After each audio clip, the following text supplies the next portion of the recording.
Ah, my dear. So good of you to come back. Oh, what's that? Well, I suppose I have been in a good mindset as of late.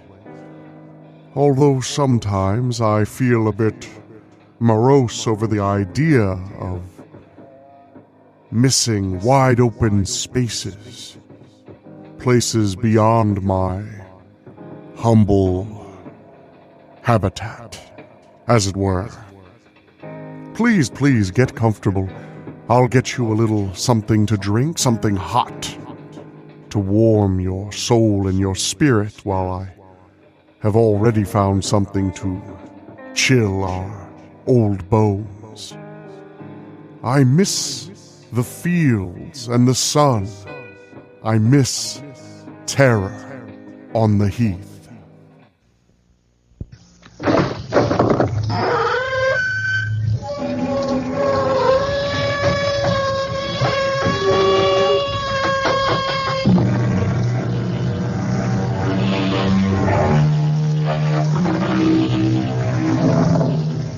Come in. Welcome. I'm E.G. Marshall.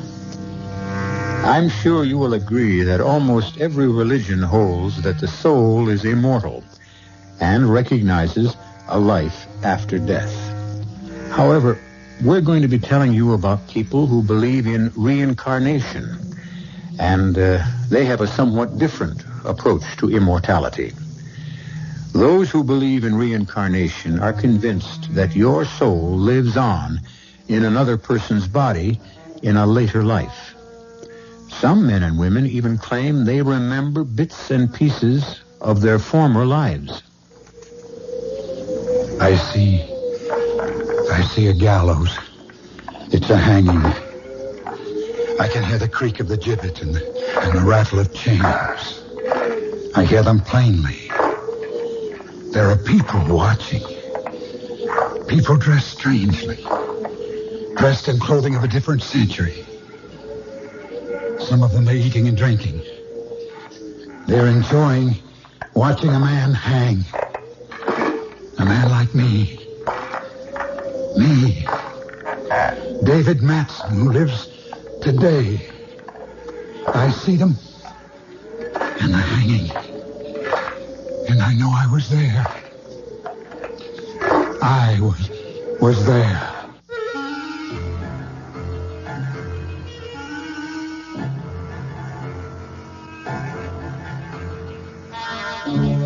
Our mystery drama, Terror on the Heath, was written especially for the Mystery Theater by Murray Burnett and stars Shepard Strudwick.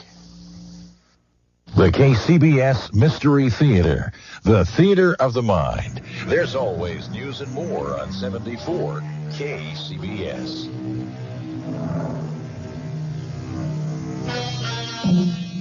Are you a browser? I mean a browser in a bookstore?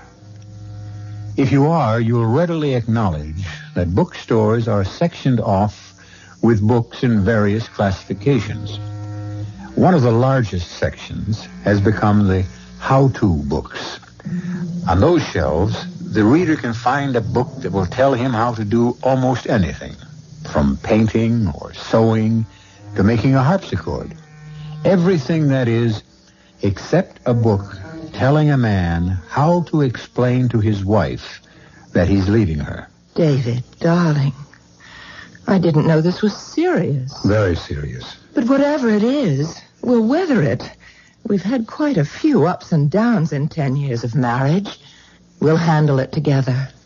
That's just it. This is something that you'll have to handle alone. I don't understand. Look, Jan, I don't know any other way of saying this. I'm going to leave you. You mean that, don't you? Yes, I'm sorry. All right, David. Why? I can't tell you. You can't tell me. David, look at me. I'm the woman you loved. At least I think you loved me for 10 years. You're not going to... I still love you, Jan, I swear. Then why are you leaving? Because I have to. Have to?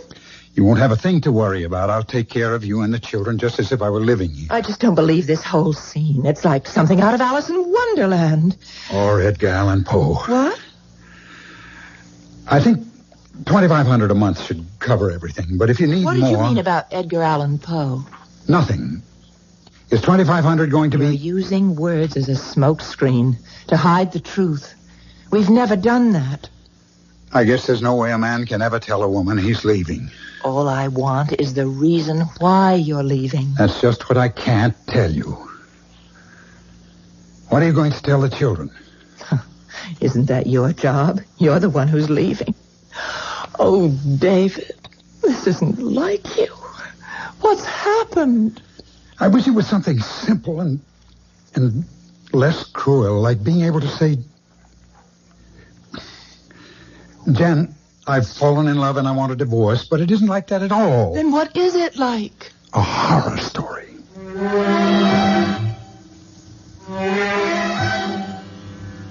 No secretary's going to tell me that Dave Matson's not into me. He'll see me and he's going to... It's all right, Miss Manners. I'll see Miss Hampson. Come in, Lon. Oh, thanks. Now, what's this business about your leaving Jan all about? I suppose this couldn't be avoided. Why would you want to avoid me, your best friend? What is all this stuff about horror stories and Edgar Allan Poe? Oh, it's just a figure of speech. Oh, sure. Just enough to make you walk away from what I know was a good marriage. Thanks, Lon. And you're going to tell me why you're doing it. But only if you give me your solemn promise that you won't tell Jan or Cecily. But that's exactly... I know. That's exactly why you came. To find out and try to help. To tell Jan. But that's the one thing you can't do. Okay. You have my word. I'd like you to look at these photostatic copies of English newspapers of the 1850s. Are you kidding? Read them. Hampstead Heath. Terror strikes again. Vicious killer claims 8th victim. 9-year-old girl stabbed to death. Look, David, I don't see what these... Go on. Well, but these are just more of the same. Police baffled by Heath knifings. Inspector Gregory of Scotland Yard brands slasher as sadist. That's enough to give you the general idea. Yes, it's also enough to confuse me thoroughly. What the devil? The devil. That's a good word. Ever hear of reincarnation, Lon? Oh, no. Now, wait a minute. You're not going to try to make me believe that you... are the 20th century reincarnation of this madman. And that should make it obvious why I must leave Jan and cannot tell her why. And you believe this on the basis of these newspaper clippings? Not quite, Lon. There's more, much more. It was incredible to me at first. When was first? About 6 months ago. I read a book by Robert Ripple, a book that was a factual account of the lives of 3 notorious criminals of the 19th century. I was impressed by the writing and by the author, an assistant curator of the 19th century wing of the Museum of English History. There was one criminal in particular that fascinated me. I somehow felt I knew him. This Hampstead Heath knifer? Right. And that was when I had the first dream. Dream? Yes. I had a few drinks with Bob Ripple before coming home, and we talked about some changes. And I dreamed I saw Hampstead Heath quite clearly. It's really a forest, you know. And then along a walk outside the forest, I saw a woman's figure. I ran after her, and she turned to face me with her hands outstretched. Not to welcome me, Lon, to ward me off. And when I saw her face, it was streaming blood. Blood from knife slashes. And then I woke up. All right. So you had a nightmare. That doesn't prove... That was only the first. They began to come more and more frequently, and in greater and more monstrous detail, with women and young girls, and blood, and... I don't want to open it up. Well, all right. I'll grant you it's pretty rough, David, but still... Okay, come on around behind my desk. What do you see in the drawer? A knife. Not just any knife, Lon. That's a switchblade with a spring, lethal and illegal. Okay, when did you get it, and why? I don't remember buying it, and I have no idea of how it got there. But I distinctly remember the first time I saw it there. It was the day after I had my face slapped by a girl I'd never seen in my life, and been called a murderer. What? I was coming back from a lunch with Bob Ripple, the author of the book that opened the floodgates. A rather attractive girl in her early 20s approached us. I don't know exactly how it happened. But suddenly we found ourselves face to face and started to indulge in that ridiculous waltz of both stepping the same way to get out of each other's way. Oh, I know. Suddenly she looked full at me and hissed, "Murderer," and fainted right there on the sidewalk. Well, she was sick. That was what Bob Ripple kept telling me as he hustled me away.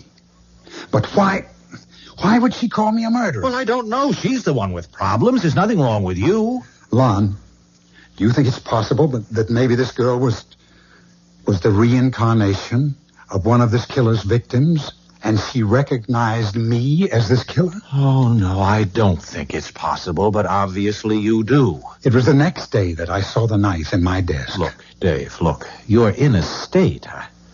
How would you like to see a face, Lon? My face. My face on the picture of a 19th century killer. What? Come with me and I'll show it to you. Lon, this is Robert Ripple, assistant curator of the 19th century wing of this museum. Ah, nice meeting you. Pleasure. Bob, on our way to the room with the photographic exhibits, would you fill Lon in? Glad to. This particular exhibit started because of my interest in the three notorious criminals of the era. Naturally, I collected all the newspaper clippings, stories, drawings, and photographs I could find, and placed them in the room along with other items that are germane to the collection.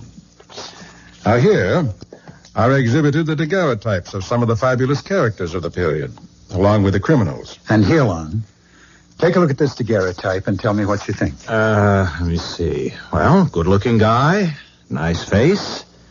And if you want me to say he looks like you, I'll say it. There's a great resemblance. All right, who is he? You tell him, Bob. That man is Charles Mason, otherwise known as the Terror of Hampstead Heath, the killer who was hanged at Tyburn. December 9th, 1841. I can remember. I can almost hear. David, let him go back. Let him remember. You can hurt him if you try to bring him back now. I can hear the wind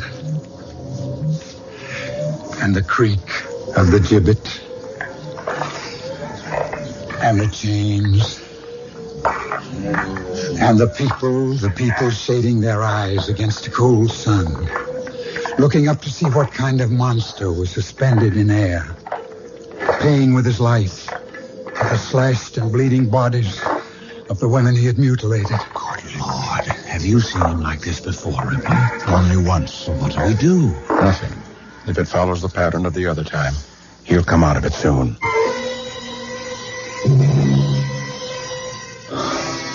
He's coming around. I'm sorry. I guess I made a fool of myself. You couldn't help it, Dave. Well, Lon, what do you think? Well, self-hypnosis.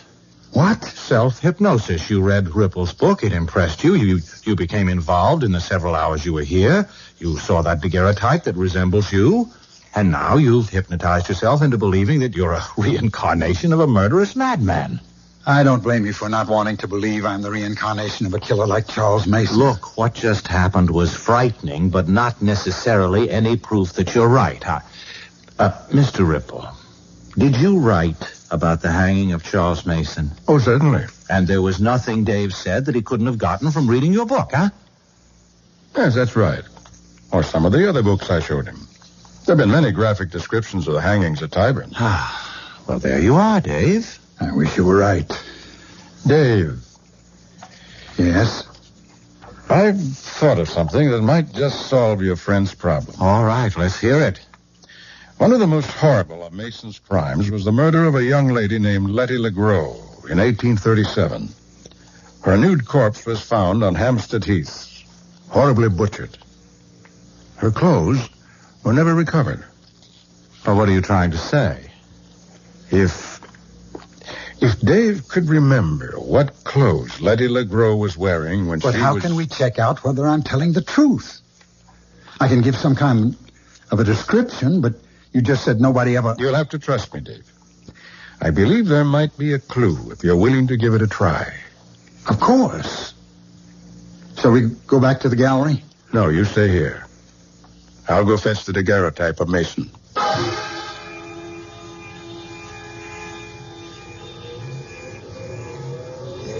It's hard to see because there's a storm brewing. I see the leaves blowing and the trees bending. There's something else. A figure. A woman. Oh, please. I mustn't slip or fall. He's following me. I know he's following. Oh, dear God. Help me. Help me. I see something glowing. A dress. Yes. It's a dress. A long dress. The girl is holding it up as she's running. I have to catch He's it. gaining. He's closer. I can see the gleam of the knife. The dress. What color is the dress, David? Can you see? She's gone now. Gone. The color of the dress. Was it white? No, not white. It was yellow. A yellow dress with a pale matching scarf and a lace handkerchief. The handkerchief is white, but the dress is yellow.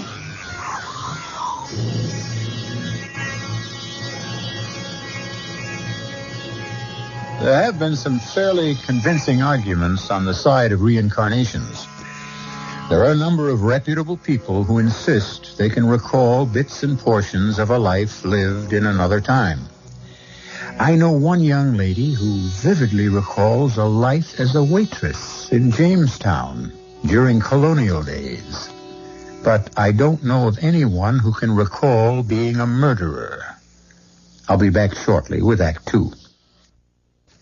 Now back to Mystery Theater on News 74 KCBS. Most people go to museums to view the works of art. David Matheson took his best friend, Lon Henderson, to a museum to prove to Henderson that he, Matheson, was really the reincarnation of a monstrous killer of the 19th century named Charles Mason. He showed Lon a daguerreotype of Mason, and Lon was impressed by the resemblance, but he demanded more positive proof. Bob, you said there might be some clue. You could learn something if I identified some clothes that a girl was wearing. I did. Did you find the clue? I'm afraid we did, Dave. Afraid? That means you believe that Dave is the reincarnation of Charles Mason?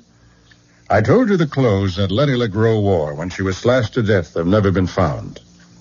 What I didn't tell you was that some 6 or 7 years after her murder, a fine piece of white cambric that had obviously been a lady's handkerchief was found on the Heath together with some yellow material. Some historians were convinced that the handkerchief had been Letty LeGros and that the yellow material was part of a dress she'd been wearing. But no one could prove it. Until now. Until now. Until you just described a yellow dress and a white handkerchief.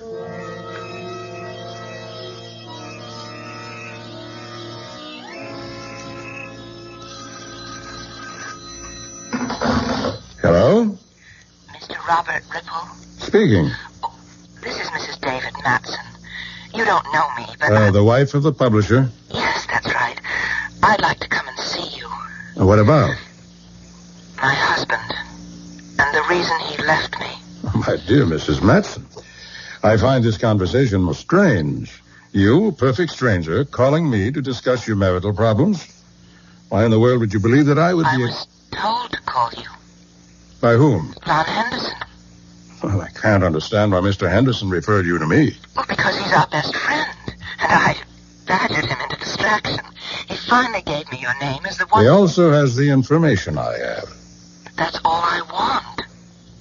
Tell Mr. Henderson I find his putting you on to me cowardly. Oh, Mr. Ripple, please. I have no intention, Mrs. Matson, of seeing you or discussing your husband and his actions at any time, now or in the future.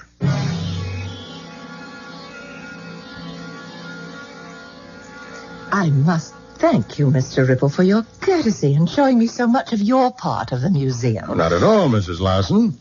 when the curator called and told me you were interested in becoming a patron of the museum. It was only natural we should try to show you the sort of things in which we spend your money. Well, and you've impressed me, very much so. If you don't think me impertinent, Mrs. Larson, how much so? Did you have any specific sum for a contribution in mind? Not precisely. I really need more information. Now, I must return to Boston later today. So, well, I just want to thank you for making time for me in your busy schedule. Pleasure. Oh, wait. This picture... daguerreotype, Mrs. Larson. Well, whatever. Now, this man, he looks so familiar. Who is he? A notorious killer. Man named Charles Mason who was hanged in 1841. Now, if we could move on. Just a moment. Now, this may seem a somewhat strange request, but I would like this daguerreotype. I beg your pardon? I'd like to purchase or let me say, I would make a substantial bequest to the museum if I could have this picture. And why would you want that particular picture, Mrs. Larson? I take it no other will do? Well, surely I don't have to explain. Oh, if but I you just do. Guard. What? Guard. What are you doing? What? Calling a guard to escort you out of the building, Mrs. Matson. What? Why are you... And I'd advise you not to make a fuss.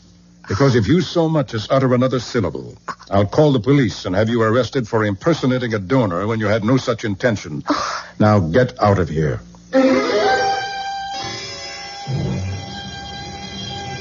I honestly wish I could help you, Mrs. Matson, but as I told you before, Mr. Henderson has been on the golf course all afternoon. But I told you to get a message to him that it was a matter of life and death. Well, we have tried, Mrs. Matson. I don't know why he hasn't called or even if he received All the right. message.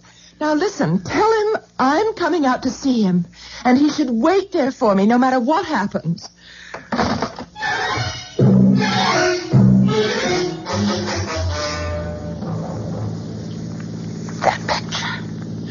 That picture. It was exactly the face of David.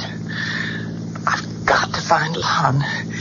He's trying to avoid me. It's too dark now for him to be out on the golf course. Oh, ouch. Well, there's gravel. Should have remembered to change my shoes. I think I'll walk on the grass. Who's that? Is there anyone there? I know you're behind that bush. And I'm not in the mood to play any stupid games. Go on me! I forgot a knife! Oh, help! Help!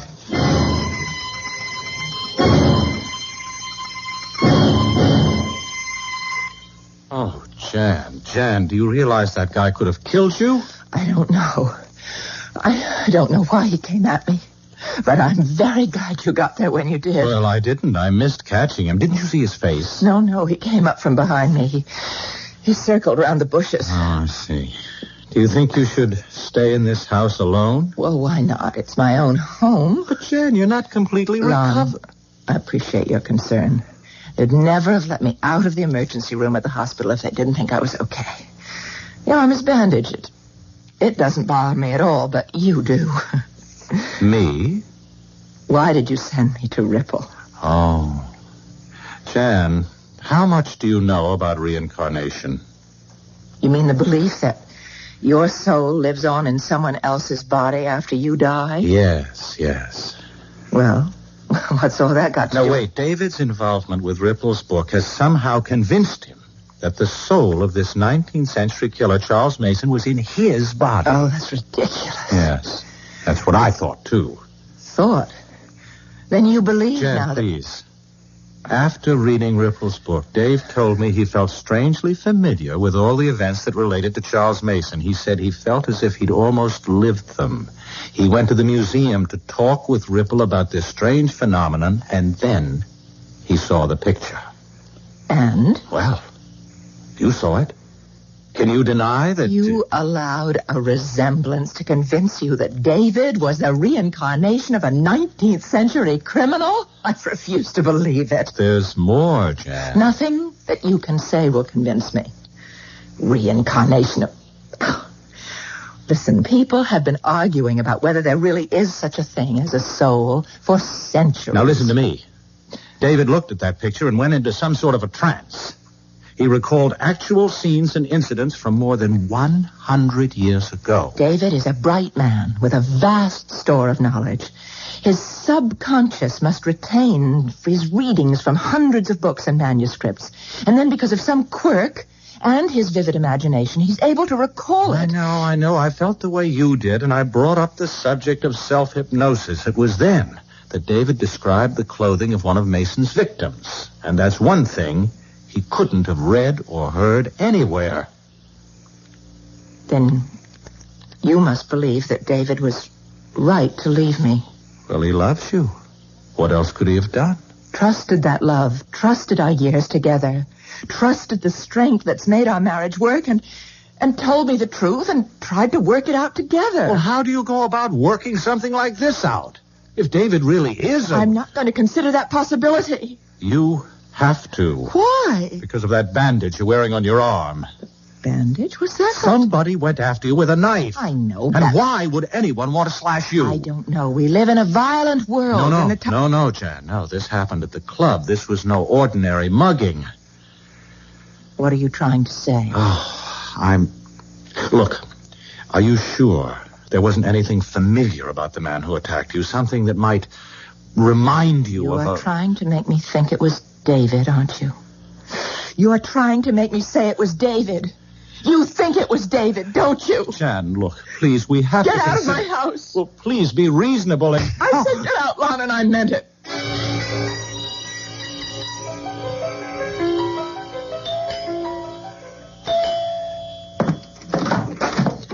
Oh, Lon. Oh, I'm so glad you came. Now, I apologize for my behavior the other night. There was no excuse. No. I forgive you, Jan. I understand. But what do you want from me now? To go with me to see Jason Beckwith and tell him everything you know about this strange delusion of David's. Jason Beckwith? He's a professor of Romance languages at the university, and he's also a highly regarded student of the occult. I shouldn't say student. He's an acknowledged authority. Jan, have you seen today's paper? No. Then you haven't read the story about the woman who was killed in the park last night? Lon, I promised I wouldn't lose my temper, no matter how many ridiculous things Now, hold you it. said. It's not ridiculous. A woman was slashed to death in Hudson Park early this morning by a man with a knife. Now, that's a newspaper and story. I suppose that you don't have a sneaking suspicion that man with a knife might have been David. You bet I have. David is not a killer. All right. Why don't you call him and ask him where he was last night? He couldn't kill anyone. Are you afraid to call him?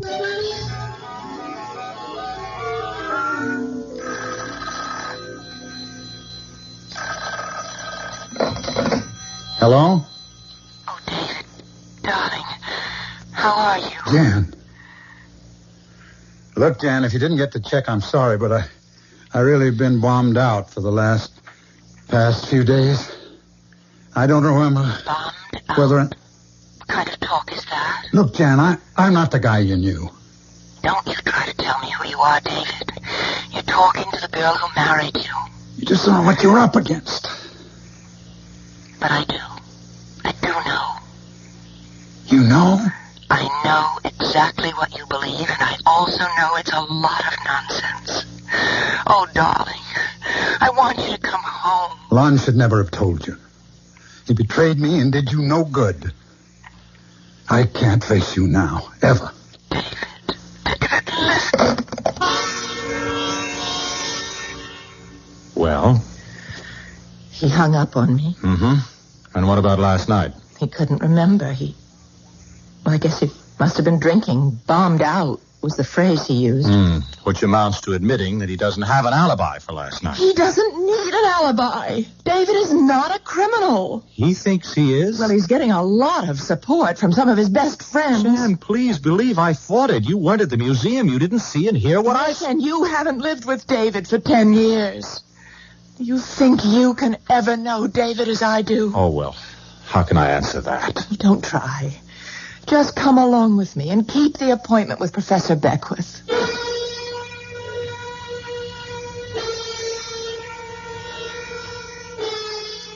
It's not unusual for a wife to believe in her husband. It's also not too startling to find that a husband doesn't believe in himself.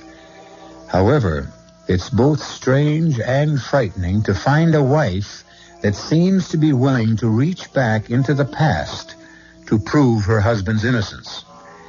I'll be back shortly with Act 3.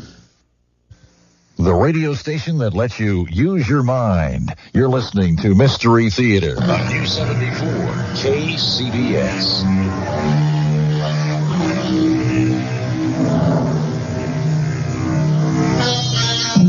The power of love against the power of death. The power of good against evil. Most of us like to believe that good will triumph, but very few of us are ever asked to put our beliefs to the acid test.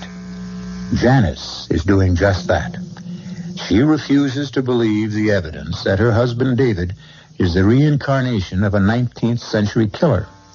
And she and her husband's best friend have come to an appointment with an expert on reincarnation and the occult. Remarkable. Most interesting.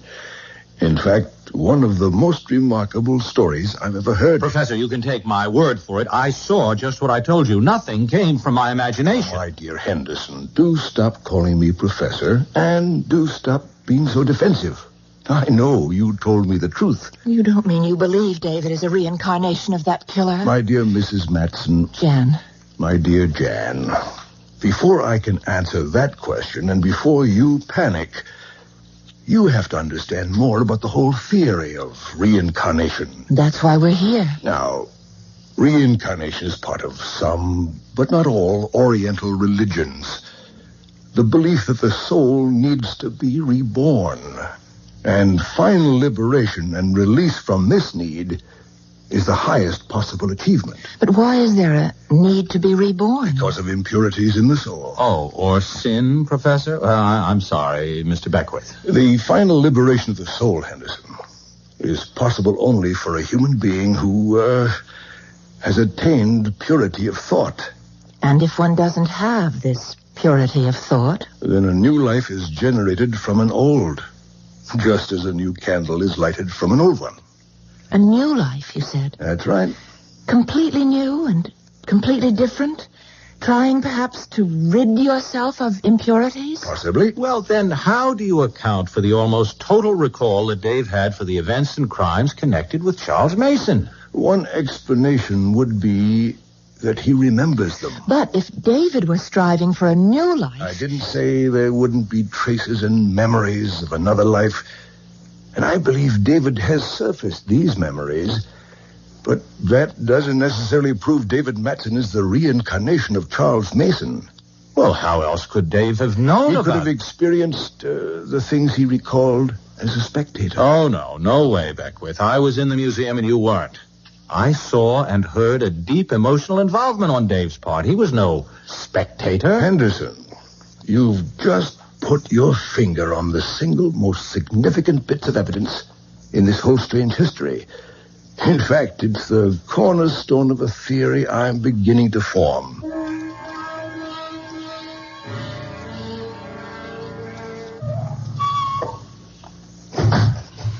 Come on, Lon. Now, look, I feel like a criminal.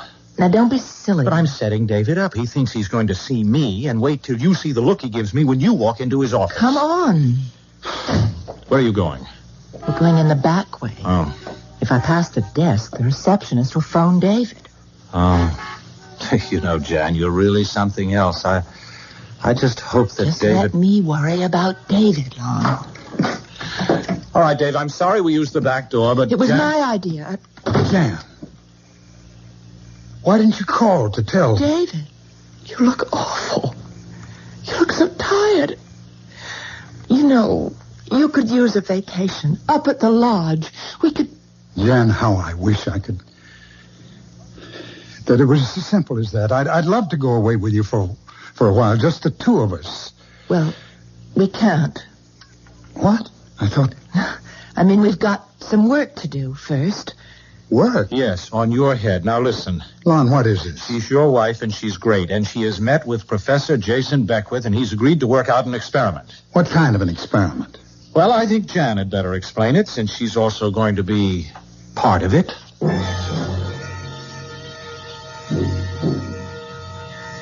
Sorry, Jan. It sounds too risky. But, darling, I've told you, it's a controlled experiment. Who's controlling it? Beckwith? Yes, and Lon will be there, too. The plain truth, Jan, is that I'm afraid. Well, of course. And you're afraid to come home, and you're afraid to see me alone, and you're afraid to face the night. Is that the way you want to live for the rest of your life? I may have to. But don't you see? The experiment offers us a way out. I know you're not Charles Mason in any way. The way you say it, you almost make me believe it. Well, it's true. So trust me. Oh, I trust you. It's me I'm worried about. How's your arm? Oh, it's much better. You can see it's out of the sling. The police haven't found who attacked you yet. They're working on it. Now, when do you want me to arrange for this? You're badly hurt. No, it's just a surface cut. Now, listen, David, darling. Excuse me. I'll be back in a moment. I'm not feeling... David? I'll be with you in a minute, Jan. Lon, go after him. What? Go on, hurry. David. Oh, darling, don't. Put that gun down, Dave. Don't.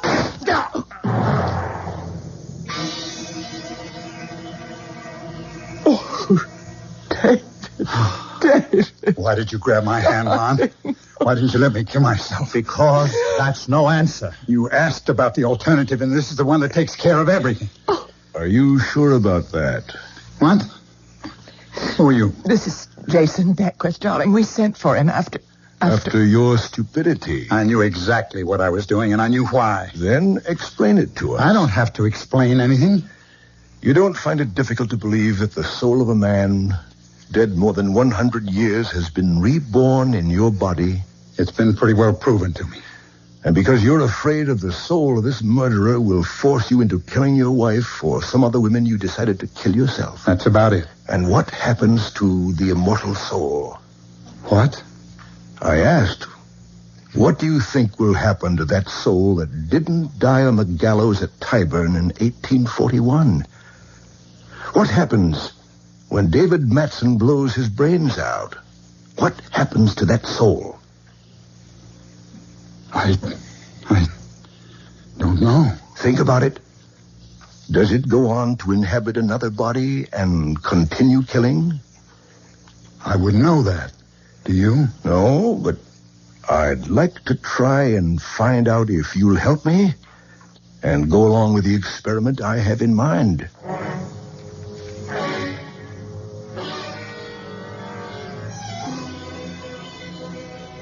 You want to go ahead with this, Dave? Yes. Okay.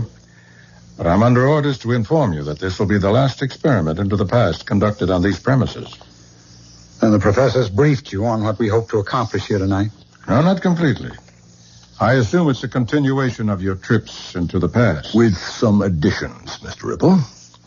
Those marbles you have in that bag? Right. Interesting. I assume they're going to play some part in the proposed experiment. Oh, they are. As will the clothing I have in this box. Is that a knife? It is. With a sharp blade? As sharp as I could get it. And don't you think that... I believe that on the top floor of this museum, there's a long, narrow corridor which runs the length of the building. Correct. Connects two rarely used storerooms. I must warn you, it's probably very stuffy up there. Is there a window we can open? Well, yes, good, good. With the exception of Jan, I suggest we all get up there quickly.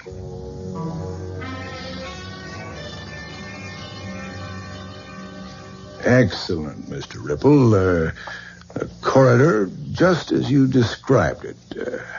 And now the window's been opened, and we're all gathered here, ready to start. I thought Jan was... She told me she had to be part of the experiment. She'll be along later, David. There were some things we had to keep from you. Ripple, is there any way you could light this corridor better? It's fine the way it is. I'll move down the corridor. Can you see this? Something shining. The knife is quite visible to anyone with normal eyesight, Professor. Good. Now, Henderson, if you'll station yourself about halfway down the corridor and wait there, and don't touch the marbles. Oh, don't worry. Never was any good at shooting marbles, Beckwith. Where do you want me, Professor? As we agreed, wherever you think you'd serve the museum's interest best. I think I'll stay near you. Fine. Now, what we have is the corridor, perfect view, and along the corridor, gleaming knife. David, you stand on my right. Mr. Ripple, that puts you on my left. Mm-hmm. And we all agree the corridor is quite empty. Now, Mr. Ripple, may I have the daguerreotype? Here you are. Thanks. Now, David, look closely at this face. The face of a man named Charles Mason. And David, as I drop the marbles one by one on the stone floor, they'll start to bounce. And bounce, bounce, bounce back through the years. Listen to them bouncing. Bouncing down the long corridor of time. And the years slide by, alive with the echoes of the past. Do you see them, David? I see them and hear them. Ripple. I'm walking along near the top of the hill on the Heath, and I see a single horse. He's silhouetted for a moment against the moon. He comes riding, and he stops. He dismounts, and he hides so carefully in the bushes. Beckwith, for heaven's sake, what's happening? That's Ripple. He's under two. He thinks he's there. They stand stone still, the man and the horse. The bushes hide them. A lady. She's walking. She has a cape with a hood. I can't see her face. Jan, be careful.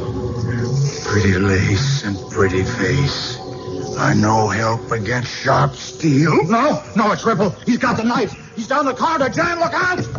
I've got him. You're not going to touch the window, Dave. Watch the window. Dave, the knife! Help! Hold me! Hold! Robert Ripple was pure evil. He was also Charles Mason, wasn't he? Perhaps he just saw an opportunity to destroy a good man when he discovered that daguerreotype and realized the man in it looked exactly like you. He simply took a nameless photo and gave it a name. And gave me the horrors. But, Professor, isn't there any chance of finding out who the man in that picture really was? I'd like to know his real name. Oh, David, my darling. Let's just live in the 20th century. I admit it's difficult enough, but it's our very own.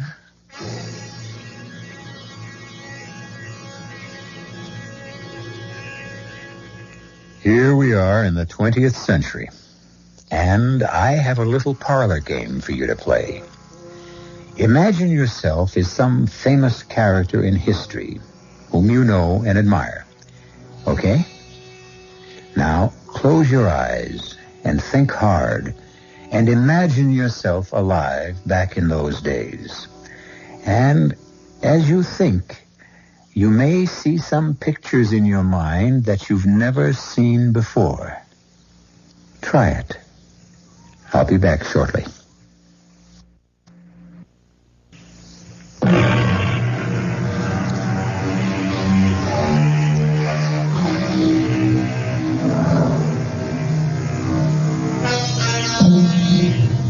I find this whole question of reincarnation fascinating.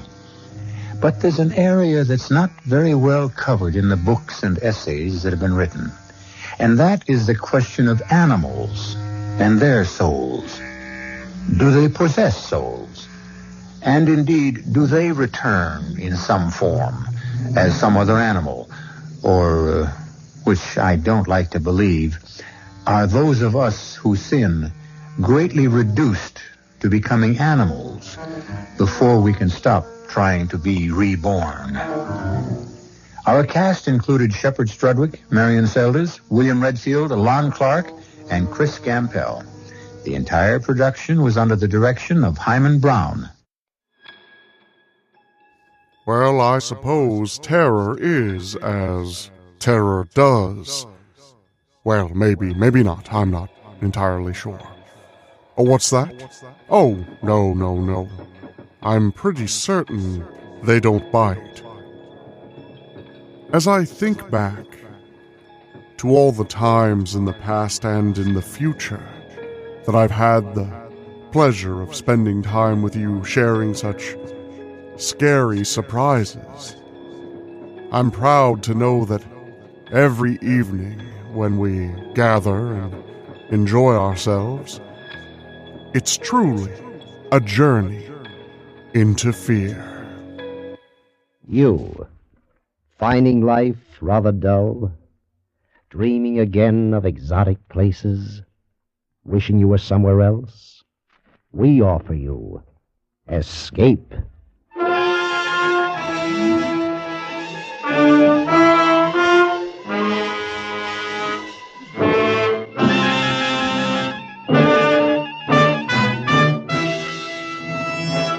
Escape with us now to Istanbul, the nerve center of Balkan intrigue and violence, and the story of a man caught in the fatal web of the most cold-blooded political organization on Earth, as Eric Ambler tells it in his famous tale, Journey into Fear.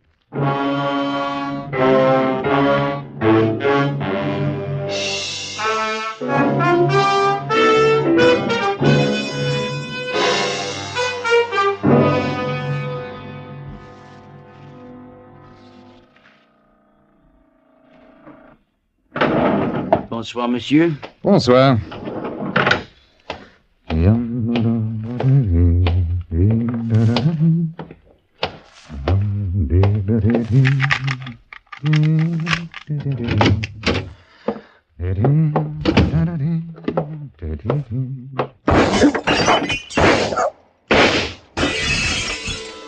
It seemed as if a bar of white-hot metal had been suddenly pressed against my hand.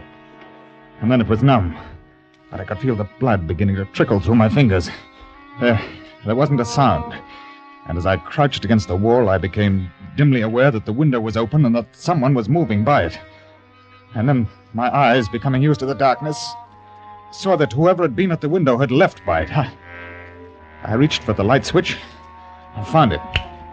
The hand hurt like the very devil.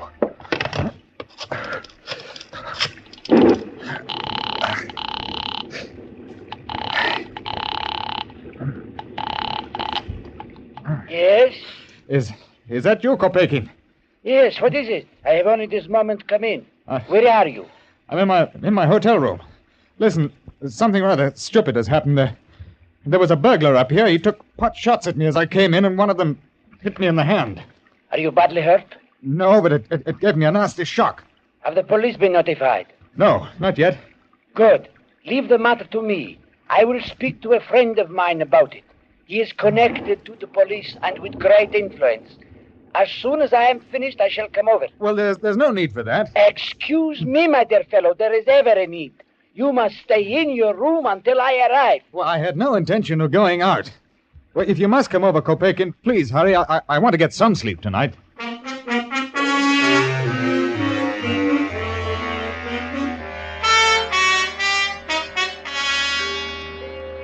Does it occur to you that this man was shooting to kill you and that he came here for no other purpose? Oh, that's nonsense. The man was a thief. Why should anyone wish to kill me? I'm the most harmless man alive. Are you? Remember I told you that I was going to telephone a friend of mine? Yes? We are going to see him at once. Oh, well, I'm jolly well not. I'm tired. I want to go to bed. Unfortunately, I have official instructions. A man tried to murder you tonight. Something must be done about it at once. Murder? Are you out of your mind? I am sorry, my dear fellow. I can understand your feelings. But This friend of mine is Colonel Haki. He's the head of the Turkish secret police. Oh, now look here, Kopekin. What's this all about? I thought you were my company's Turkish representative. Now you talk about secret service and all that rubbish. Please, I cannot tell you anything more. It is to our mutual interest that we go at once to Colonel Haki. You must believe me. All this hysteria of absolutely nothing. My dear fellow, it is most certainly not nothing. Get your overcoat. It's cold out.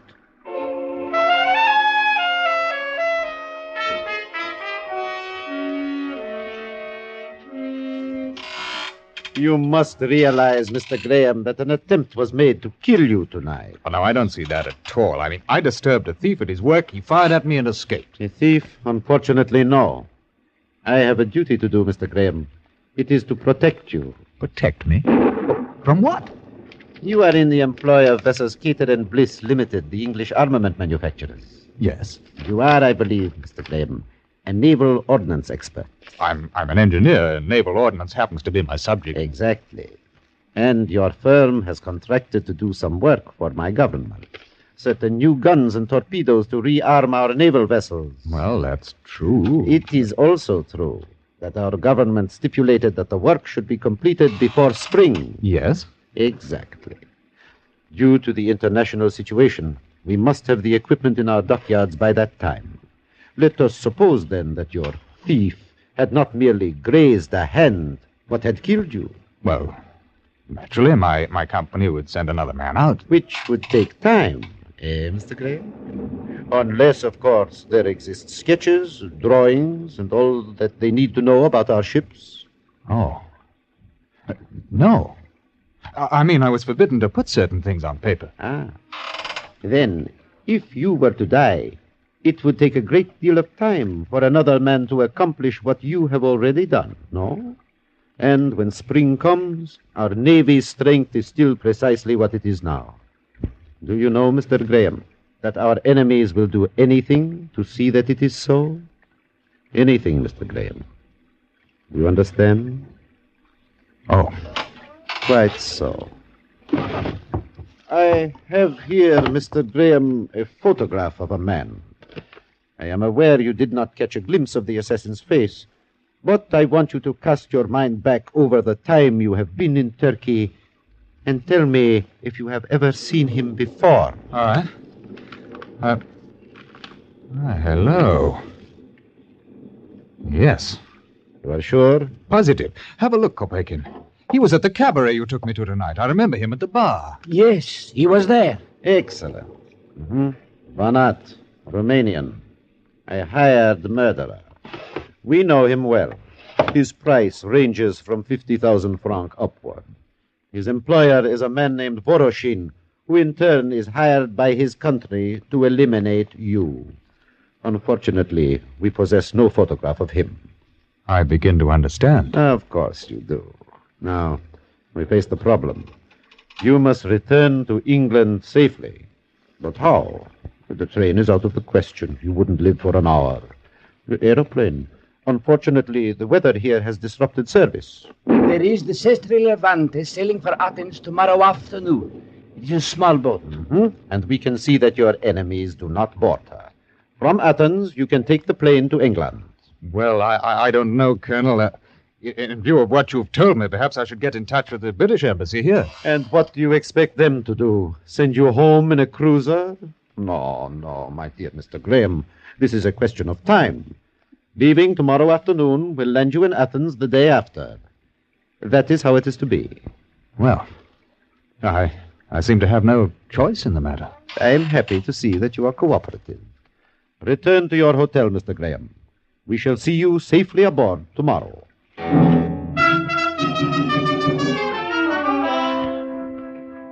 The next afternoon, Kopekin and Colonel Haki saw me aboard. As a bon voyage gift, they presented me with a bottle of Johnny Walker and a small pistol, both of which I put in my suitcase. Besides myself, there were 4 other passengers, all of whom Colonel Haki assured me were harmless. The gangway went down, I felt the ship sway gently, and the journey had begun. My companions were an odd assortment of continental travelers. There were the Matis, who occupied the cabin next to mine, a middle-aged French couple who argued incessantly. Their voices penetrated the thin wooden bulkhead with dismaying ease. The sheets are damp? No, it is simply that they are cold. It does not matter. You think not. You may sleep as you wish, but do not complain to me about your kidneys. Cold sheets do not harm the kidneys, Sherry. We have paid for our tickets. We are entitled. Then there was a Mr. Couvetly, whom I learned at the dinner table was a dealer in tobacco. A short, heavy man with a smile fixed like that of a ventriloquist doll. I go to England. Trade in tobacco is very good. England buys much tobacco from Turkey, you know. With American dollar so expensive and possibility of war, it is good business, Mr. Mati. So, I arrange a good deal of transportation for tobacco companies. What company do you represent? Passar of Istanbul. Passar? I must say these ravioli are exquisite. The last passenger was a thick, round-shouldered man with a pale face and prominent blue eyes. He introduced himself over a brandy in the lounge. My name is Haller, Dr. Fritz Haller. I am a German, West German, and I am on my way back to my country. Oh, have you been long in Turkey? A few weeks. I came there from Persia. Oil business, hmm? No, Mr. Kelly. Archaeology. Oh, how interesting.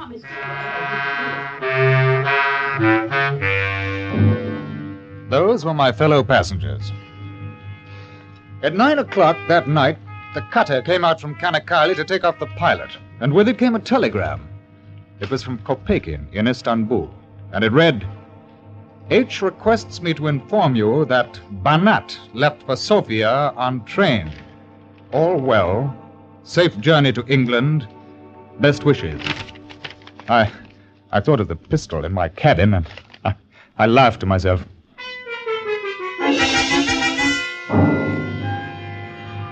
It was an Aegean day, intensely colored in the sun, with small pink clouds drifting in a bleached indigo sea. I lazed in my bunk. I had coffee sent in. And later, I was standing by the rail talking to the little Frenchman. Beautiful, beautiful. Oh, my wife has no appreciation for delights such as these. Oh, what a shame. My wife, you mean? Oh, well, one cannot have everything. She is a wonderful cook. How fortunate. Yes. Oh, by the way, have you met our new passenger? New passenger? Yes, didn't you know? We stopped at the island of Lemnos during the night.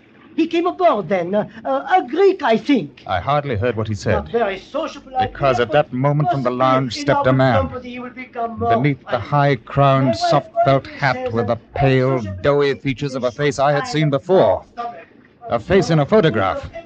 A photograph that Colonel Haki had shown me. It was the man who had tried to kill me. The Romanian. Banat.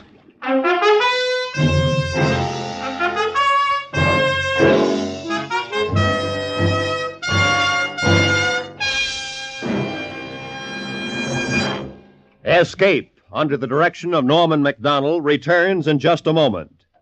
Even the children cheer when they know school's open in our Miss Brooks' classroom. Yes, she's here, charming, romantic, utterly madcap, and played to the hilt by Hollywood's Eve Arden. You'll love her, you'll laugh with her, again tonight on most of these same CBS stations. Our Miss Brooks, starring Eve Arden. And now, back to Escape.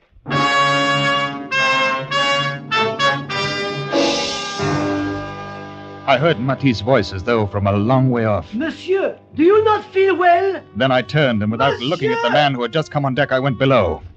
Somehow, Banat must have learned that I was on the Sestri Levanti. He had taken the train for Sofia, and then as soon as it had crossed the Greek border, left it. It was a simple thing to fly from there to Lemnos. I thought of the telegram. Oh, well, those idiots. And now I was caught. Banat wouldn't miss twice. He was a professional murderer. I had to get help, and so I went to the purser's office. He was a precise little man who smiled when I talked to him. Look, I found out there is a man on this ship who is here for the express purpose of murdering me. Indeed? And what is his name? Banat. B-A-N-A-T. He's a Romanian. Banat. One moment, sir. And now look here, you don't suppose he'd give his real name, do you? Banat, no. There is no one of that name or nationality aboard. He got on during the night at Lemnos. Oh, there is Mr. Mavrodopoulos. He's a Greek businessman. That may be what his passport says. His real name is Banat, and he's a Romanian. Have you proof of that? Have I? Now, look. If you'll just radio Colonel Haki of the Turkish police at Istanbul, he'll confirm what I say. As I say, sir, we do not have radio for that purpose. I suggest that you leave the matter until we reach Athens. But can't you understand that man intends to kill me? No, sir, I do not understand. Nobody on this ship is going to murder you. There are too many people about. Oh. You have had bad dreams. It is ridiculous. I want to see the captain. I am extremely busy, sir. If you will close the door as you leave. I was almost sick with fear and anger as I left, and I went back to my cabin. Well, I could still go to the captain, but I could well imagine his reaction to my story. There was no proof, and these people were loath to stir up international complications. No. I was alone with my murderer somewhere on the ship with me. And then I remembered the revolver Kopeikin had given me. I'd never handled a gun before, but at least it would give me a chance. It was something. I went to my suitcase and I opened it.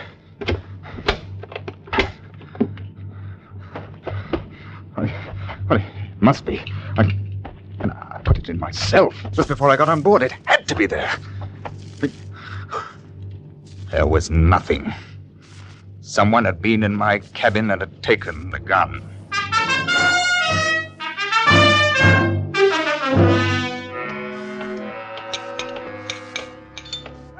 Mr. Graham, we were all worried about you. I told them that you had the sickness, too much sea. Oh, dites-toi. Oui, ma chère. Well, I'm sorry. I had rather a bad headache. I hope that it is nothing serious. No, thank you, Mr. Haller. Have you met Mr. Mavrodopoulos? No. I haven't had the pleasure. This is our English friend, Mr. Graham. How do you do? Nice. The soup is nauseating, Monsieur Graham. I suggest that you do not partake of it. When this Must you keep on? Sorry, my dear. Tell me, Monsieur Mavrodopoulos, are you bound for Athens, or do we enjoy your company as far as Genoa? I go to Athens. Then perhaps I continue on. Or perhaps not. A difficult decision, eh, Mr. Mavrodopoulos? Yes. And notice your hand, monsieur. It's bandaged. An accident? Nothing serious. A bullet wound, to be exact. Some dirty little thief took a shot at me in Istanbul. Dirty little thief, huh? You must look after yourself carefully. You must be ready to shoot back. Next time. Oh, I shall. There's not the slightest doubt of that. To carry a pistol, huh? Naturally. That is good. One must be so careful. You should be very careful. I don't think it's necessary. That sort of scum doesn't risk his skin with an armed man. The grin that had been on the Romanian's face faded. He hadn't liked that. And then I thought of something. Banat had taken my gun. It must be somewhere in his cabin. If I could slip away for 5 minutes, there was still a chance. As soon as the luncheon ended, I excused myself and I wandered off. I could see Banat engaged in conversation with Mati, and I prayed that it would be a long one. Banat's cabin was strangely bare. A gray raincoat hung with a soft hat behind the door, and a battered suitcase was under the lower berth. But the gun was nowhere to be found. Nor was it anywhere in the cabin. I went to my quarters feeling helpless and needing a drink to steady my nerves. I have been waiting for you, Mr. Graham. Mr. Haller. I rather think that you have been looking for something. A gun, possibly? Would this be it? Well, I don't understand how you... No, Mr. Graham. Please, don't come any closer. Sit down. I came to have a little talk with you. Sit down. You know, Mr. Graham, poor Mavrodopoulos, or should I say Banat, is quite upset as I am. You have caused us a great deal of trouble and money. Yes, I begin to see now. I wonder if your name happens to be Voroshin and not Haller. Oh, dear me, I had no idea that you were so well informed. Colonel Haki must have been in a very talkative mood. And did he know I was in Istanbul? I don't think so. I thought not. You see, in order to take care of you, I had to take a hand myself. Banat was extremely careless at your hotel. When I found yesterday morning that you were to leave on this boat, I had to move very quickly. Luckily, there was a man named Hala who had booked passage with his assistant 3 days ago. Therefore, I took over his ticket and passport. Poor unfortunate. But it would have been awkward to book passage at the last minute without attracting Colonel Haki's attention. Yes, I imagine it would. Well, now, supposing you come to the point. Certainly. It must be clear to you that we cannot allow you to return to England. The obvious method of ridding ourselves of your presence is to shoot you the moment you land. But that could become complicated. It could. The other alternative is to induce you to take a holiday for 6 weeks or more. I see. In other words, you hold up my return to England so that my company's work would be delayed to the point of uselessness for the Turkish government. You have a keen mind, Mr. Graham. Tonight, we reach Athens. If you like the idea, you will live to see your England again. And if I refuse to take this holiday? Then things will be complicated, will they not? I think you're bluffing. Hasn't it occurred to you that I shall repeat this conversation to the captain? It has occurred to me. As a matter of fact, the purser was telling me about your little talk with him this morning. I'm afraid that the ship's officers, including the captain, have enjoyed the joke very much. They call you the mad Englishman and laugh. Well, Mr. Graham, which is it to be? If I take this holiday, where will it be? In a charming villa near Athens. You will enjoy all the comforts of home, I assure you. I shall give you an hour to think about it. Remember, we are not at war, Mr. Graham. You are not a soldier. In reality, you are doing your country no disservice. No one will ever know. He left me alone. It was not a pleasant choice he had given me. I knew that Banat and he could keep their promise to kill me when I landed. And I was equally sure that the holiday Voroshin spoke of would be a very long one. That either way, I should never return to my wife or to England. I sat for half an hour smoking and trying to think. And then I remembered. Matti!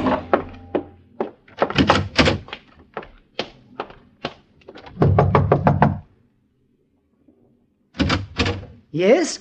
Oh, Monsieur Graham. May I speak to you for a moment? But of course. What is it? Monsieur Graham, ma chère. Would you come into my cabin? Certainly. I shall be back in a moment, my dear. I need your help. I thought that you looked serious. Is it money? No. I want you to take a message for me when we dock at Athens. A message? Monsieur Matti, you are the only man aboard I feel that I can trust. Oh, I am honored. Listen. I'm employed by a British armament manufacturer. I'm working in joint service with the British and Turkish governments. No. When I get off the ship tonight, an attempt will be made to kill me. This is true? Yes, I'm afraid it is. What I want you to do is to go to the Turkish consulate in Athens and give him a message for me. Will you do that? I will do it. You realize the message is highly confidential. I will say nothing. Thank you. All right, then, this is it. Inform Colonel Haki, Istanbul, that Graham is forced to accompany Soviet agents Voroshin and Banat, traveling with passports of Hala and Mavropoulos. Is it possible? Unfortunately, it is. Go on. In the event of my death, please inform the British consul that these men are responsible. Mon Dieu, so that is why you looked sick when I spoke of Mavropoulos this morning. Alors, why do we not together shoot down the filthy swine? I have my revolver. You have a gun? Here? But yes, when one travels... Well, then there is something else you can do for me. Huh? Let me buy your revolver. I will not sell it to you. I give it to you. Here. Oh, thank you. But let me help you. No. This is splendid. Oh, I am grateful, Monsieur Matti. And you will take the message? It is understood. Have no fear.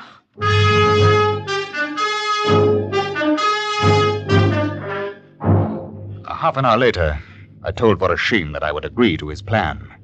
I'm sure that he didn't believe me, but nor did he know that I was armed.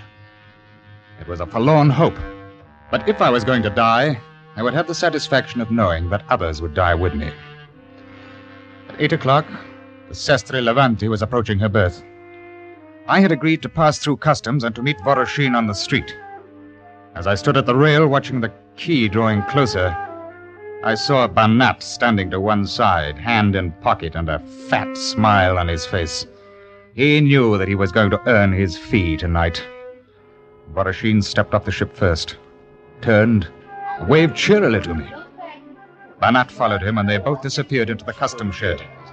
I walked slowly down the gangway, and Mr. Couvetli came pushing after me. Mr. Graham, please. Yes, what is it?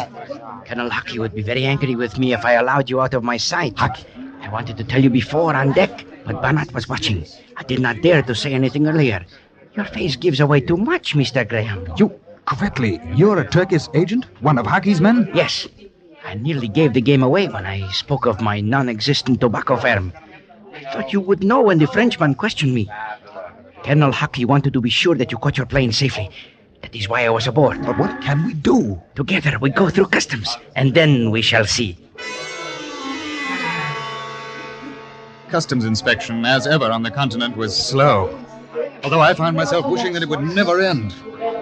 But it did. And if Couvetli had a plan, he evidently didn't feel it worth mentioning. He smiled at everyone. The plump little businessman who, to all appearances, would deal in ladies' finery rather than international intrigue. And we found ourselves, suitcases in hand, walking toward the street. So that is over. I find these inspections so tedious. Now look here, Couvetli. I'm extremely grateful for your presence, but what are we going to do?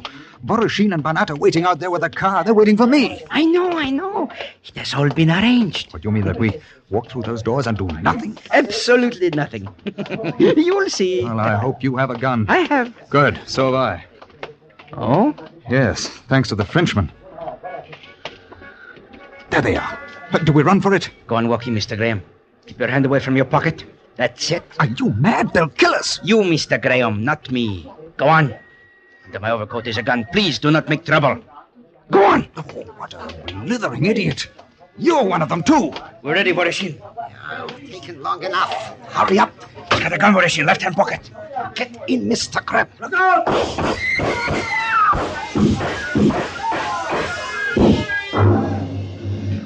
I remember a perfect fusillade of shots, and then something cracked me on the skull, and I was falling. It was all very dark and comfortable. Mr. Graham. Mr. Graham. Mr. Graham. He is all right. Mr. Graham, this Kopeckin and Colonel Hucky. You are safe. Oh, good show. You've been unconscious. Really? You are at the airport now. You see, we found the bodies of two men in Ankara. They were archaeologists, Halar and his assistant. I realized that Voroshin and one of his men must have boarded the ship using their passports. Yes, I found that out. We flew a government plane here, Kopeckin and I, to wait for you. The Greek authorities were kind enough to assist. Yes, very, very kind. Not at all. And now, my dear fellow, the plane is waiting to take you to England. We'll see you safely aboard. Yes. I say, what about Banat and Voroshin and Couvetli? Oh, yes. It was rather unfortunate.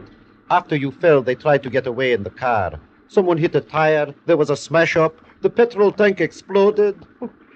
A tragedy. Oh, yes. Well, it's very decent of you. My dear fellow, it has been a pleasure. Come along. We will help you to your plane. I am sure you're anxious to get home to England and your wife. Come along.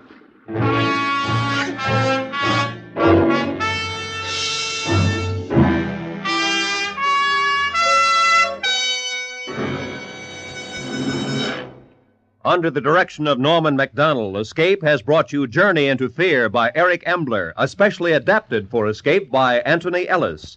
Ben Wright was starred as Graham. Featured in the cast were Wilms Herbert, Edgar Barrier, Rolf Sedan, Ann Morrison, Jack Crucian, Lou Krugman, and Shimon Ruskin. The special music for Escape was composed and conducted by Ivan Ditmars. My dear, I hope I haven't put you on edge with all the talk of fear, terror, Heaths, and so on. My only goal is simple. It's to make you feel welcome, to make you feel comfortable, to get you to enjoy yourself.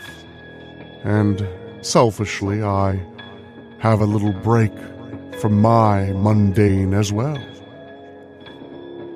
But I don't want you to think that I'm here to browbeat you in some way or suspect you of something you may or may not have done.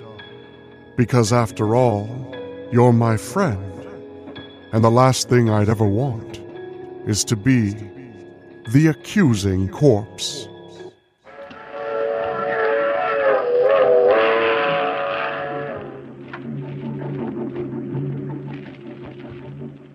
The Mysterious Traveler.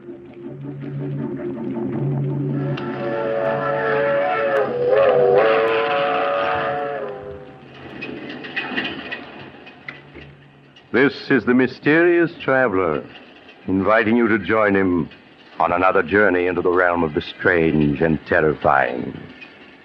I hope you will enjoy the trip, that it will thrill you a little and chill you a little.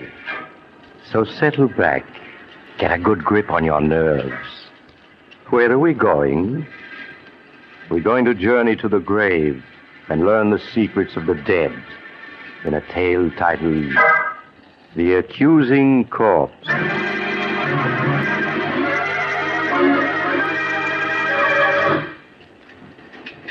Some years ago, when I was a county coroner, I was called in on a most interesting case. A case which had begun in the country home of Philip Drake, the wealthy stockbroker.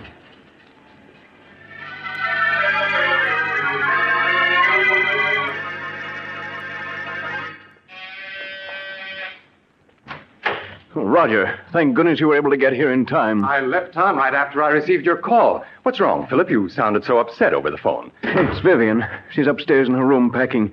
She says she's leaving me. Leaving you? Why? She seems to feel our marriage has been a mistake. Roger, won't you speak to her? Persuade her to stay. After all, she is your sister. I'm afraid, Philip, that Vivian and I have never been as close as sister and brother should be. She's always been wild and spoiled. Perhaps, Philip, it would be better if you were to let her go. No, I couldn't do that. I love her, Roger. I wouldn't want to live without her. Won't you please try to persuade her to stay? All right, Philip. I'll do my best. But I must warn you, I haven't much influence over her. Philip, I'm all packed and ready to... Why, Roger, darling, what a surprise. What are you doing here? Vivian, Philip has told me. Now, surely you can't be serious. You know how he loves you, everything he's done to make you happy. Now, Roger, you aren't going to start on that, are you? Someday, Vivian, you'll get just what you deserve for walking over people, breaking their hearts. Every time I think of you being my sister, I feel Roger, like please. Would you mind waiting in the other room? I'd like to speak to Vivian alone. Oh, all right, Philip. But call me when you want me. Really, Philip, no matter what you have to say, you're just wasting your time. Oh, Vivian, how can you do this to me? You know I love you, that I'd do anything to make you happy. That's sweet of you, dear. Would you mind lending me your car to get to town? If you leave me, Vivian, you won't get a cent. Not the cent, do you hear? Really? Did you ever stop to think, Philip, that there might be another man with more money than you? Another man? Oh, no, that couldn't be. And why not? But we've only been married 3 months. There couldn't be anyone in that time. Oh, but there was. Oh, Vivian, in spite of what you've done, I'm willing to forgive you and start over with you. But, darling, I don't want you to forgive me. I want you to forget me. Vivian, you can't do this to me. I love you. I won't let you go. I really must be saying goodbye now. He's waiting for me in town, and I don't want to be late. If I can't have you, no one else will, do you hear? Oh, really, Philip, you're being ridiculous. I must go. No. Philip, what are you doing? A gun. Yes, Vivian, a gun. I told you if I couldn't have you, no one else would. Oh, Philip, you're insane. Put that gun down. If you don't change your mind about leaving, I'll kill you. Even with that gun, you can't keep me. Do you hear? I'd sooner die than go on living with you. I'm going. And you're not going to stop. Oh, you shot. Vivian. Philip, Philip, what happened? I thought I heard... Vivian! Roger, is she dead? Yes. Philip, do you know what this may mean? Life imprisonment, perhaps. Even the electric chair. I know. Nothing seems to matter now. But you simply can't throw your life away like that, Philip. Oh, even if Vivian was my sister, I don't mind telling you that I always felt you were far too good for her. She didn't deserve to be your wife. Oh, please, Roger. Now, look, Philip, if we were to get rid of the body, who could possibly know that she didn't leave here tonight as she'd planned? No, it wouldn't work, Roger. You can't get away with murder. That's nonsense, Philip. Now, if we were to bury her in the woods, no one would ever find the body. Bury her in the woods? I couldn't do that. Then I'll do it. You can wait here till I return. But, Roger, what if... Philip, you must let me handle this. You'd better give me the gun. All right, Roger. You are. Good. Now, you wait here while I get rid of the body.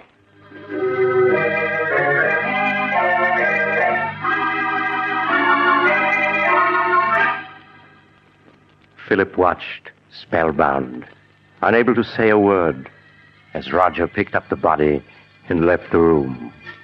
As Roger, carrying his burden past the gardener's shed, he picked up a shovel. In a few moments, he reached the woods which began at the rear of the house and extended for miles. He carefully made his way through the forest underbrush until he was well out of sight of the house. Then he stopped and looked about. I think this is quite far enough. I think you can put me down now, Roger. I'm tired of being carried like a sack of potatoes. All right. Well, let me congratulate you on your performance as a corpse. Do you think he suspects anything? Of course he doesn't. He's positive that he shot and killed you. You've got the gun, haven't you? Well, certainly I've got it. You don't think I was going to let him discover that the bullets had been removed and blank cartridges substituted, do you? Oh, no. Not you, Roger. You always know what you're doing. I always try to, my dear sister. You don't think Philip will give you any trouble, do you? Outside of being in love with me, he isn't an utter fool. Don't worry, I can handle Philip. Now, here's the key to the apartment I rented in town. You'll find my car a quarter of a mile down the road. All right. I'll be waiting for you at the apartment. I'll be there in a few hours. Now, let me see. Yes, this seems like a nice place to dig.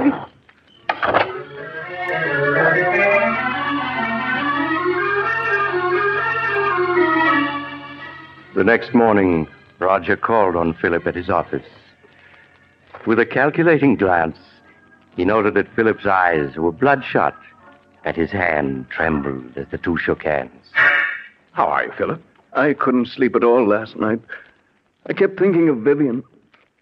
And what if her disappearance is noticed?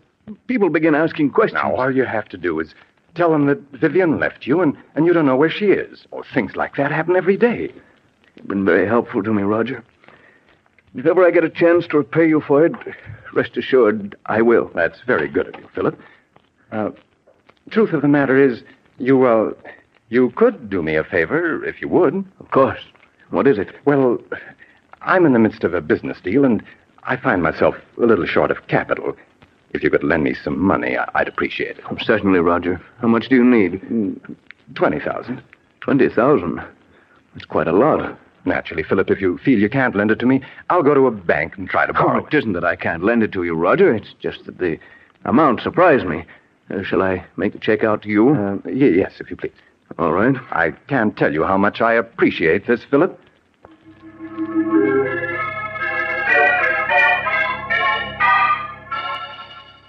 As Philip wrote out a check for $20,000, Roger smiled.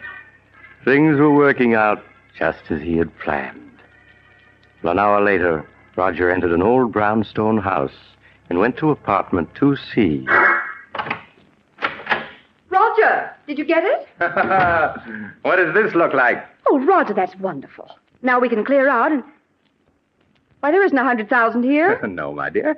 I only got 20,000 from him. But we were after 100,000. Why didn't you get it all this morning when you saw him? My dear Vivian, it simply isn't done that way. Blackmail is an art that calls for the use of psychology. Philip will give us many times over the money I hold in my hand, all in due time, of course. You mean I'll have to go on hiding in this miserable apartment until you finished your little game with him? never being able to leave it for fear someone will recognize it. Come now, Vivian. You've got the radio and books. I won't spend weeks in this apartment, I tell you. I won't. My arm! You'll do exactly as I say, Vivian. Exactly. Do you understand? Roger, my arm. You're hurting me. It's nothing to what I'll do if you disobey me. Do I make myself clear? Yes.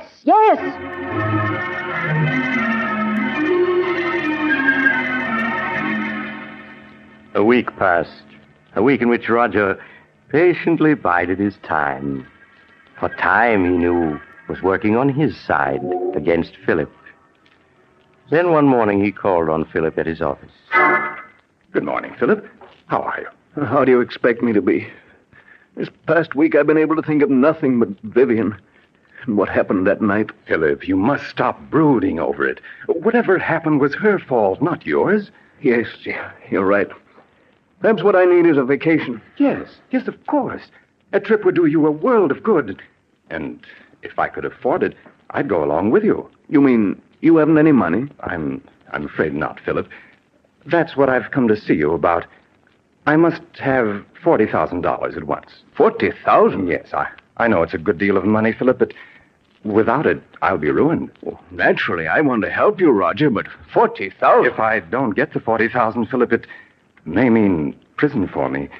Now, you wouldn't want to see that happen, would you? Well, of course not, Roger, but... After all, Philip, I saved you from prison. In fact, I made myself an accomplice to Vivian's murder by not turning you over to the police. Well, yes, I know, but... You could hardly expect me to remain loyal to you if you weren't willing to help me, could you? I see. It seems I haven't any choice. Very well, Roger. I'll write you out a check.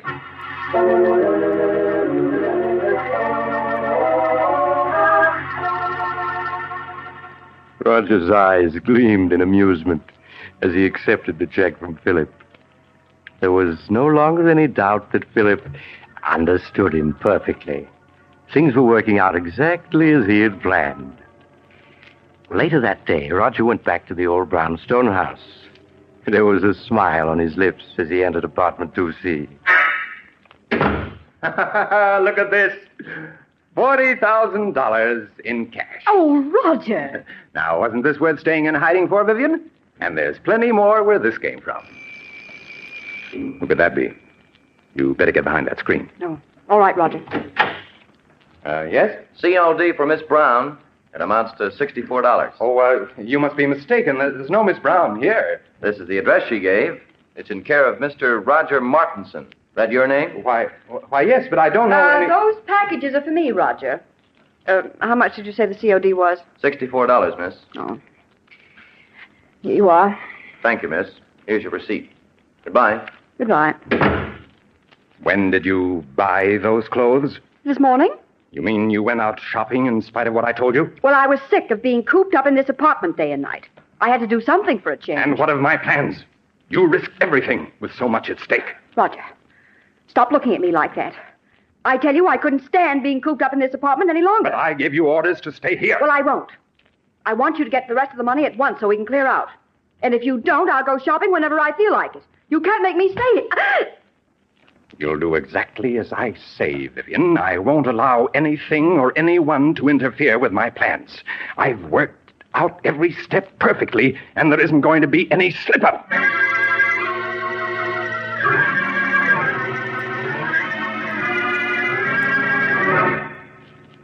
Another week passed, a week in which Roger made no effort to see Philip.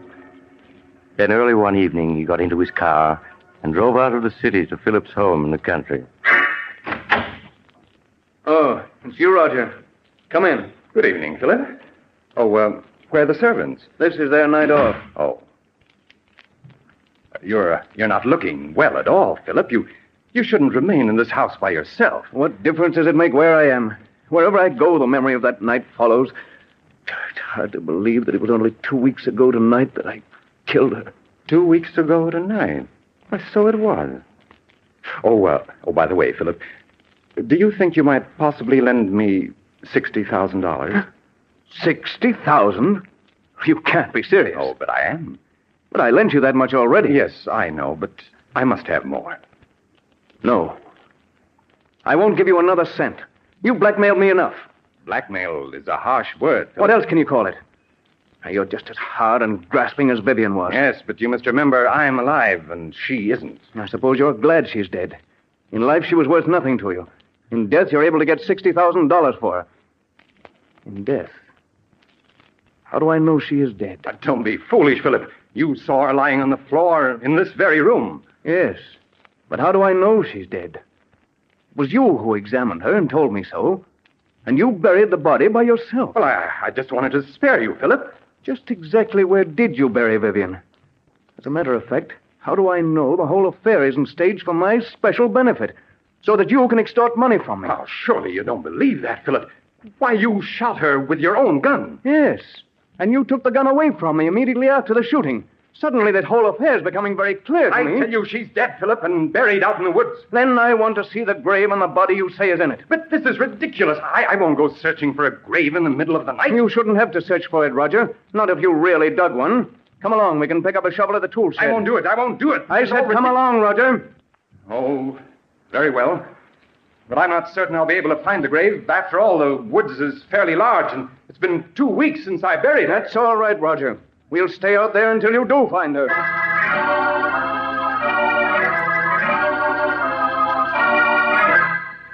A few minutes later, Philip and Roger picked up the shovel at the tool shed, and then continued on their way to the woods that began at the rear of the house.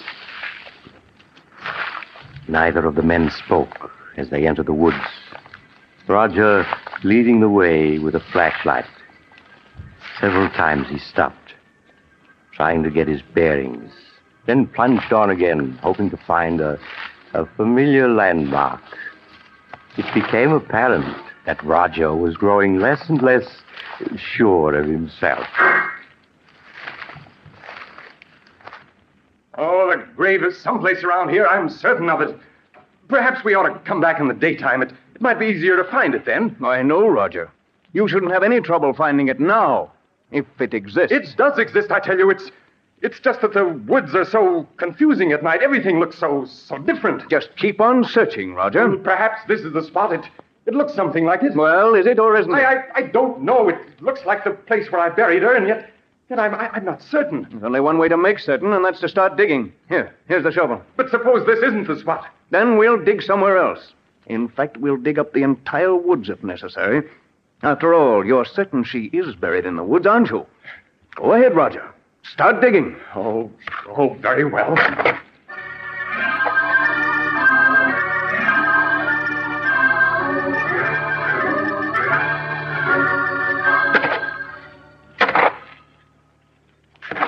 Well, Roger, you've been digging for 20 minutes now, and you haven't uncovered a body. Philip, I told you I wasn't sure this was the spot where I buried her. You're a great actor, Roger. But I'm afraid this time you've overplayed your role. What do you mean? Vivian isn't dead, and there's no use your pretending she is. Everything that's happened was part of a scheme the two of you planned to extort money from me. I tell you she is dead. Then where's the body? I thought this was the spot, but I must be mistaken. I'm sure I didn't bury her any deeper than this, but if I... Philip, turn the flashlight this way. What is it? Look. Do you see what I've uncovered? A hand? Yes. This is the spot where I buried her, Philip. Just a few more shovelfuls and I'll have her uncovered. No. Oh, it can't be. There. There you are, Philip. Of course, she's been in the ground for 2 weeks, but I think you can easily recognize that it's Vivian. Yes, it's Vivian. And look, Philip, here's the bullet hole under her heart. The bullet hole that you made. I don't want to see any more. I've had enough. You should trust me a little more, Philip. Everything I did was for your own good. After all, you don't want to go to the electric chair, do you? I don't care what happens anymore. I can't stand having her death on my conscience any longer. I'm going to call the police. Don't be a fool, Philip. You know it might well mean the electric chair. I'll take my chances. Anything's better than going on living the way I have these past 2 weeks. I'm going back to the house and call the police. Philip, come back. Come back, Philip!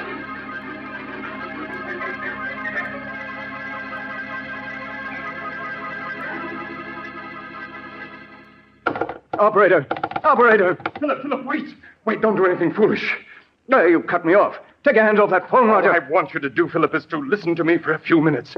At the end of that time, you may do as you please. Now, that's fair enough, isn't it?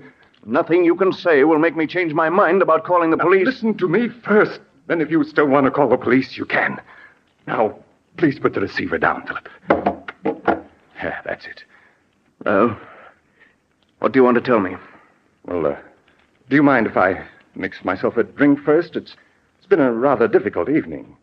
Very well. Oh, well, what about one for you, Philip? You look as though you could stand a drink. No, thank you. Oh, nonsense. Do you good. What is it you want to say to me, Roger? Huh? Oh, yes, say to you. Oh, yes. Yes, of course. Here's your drink, Philip. Thank you. Well, now, what shall we drink to? We'll drink to your good luck, come what may.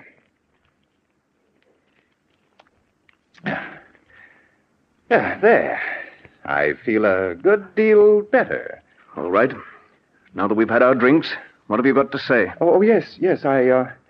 What I wanted to say was I never let anything interfere with my plans, Philip.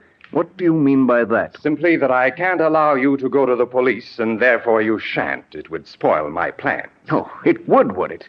Well, I'd like to see you stop me. I have, Philip.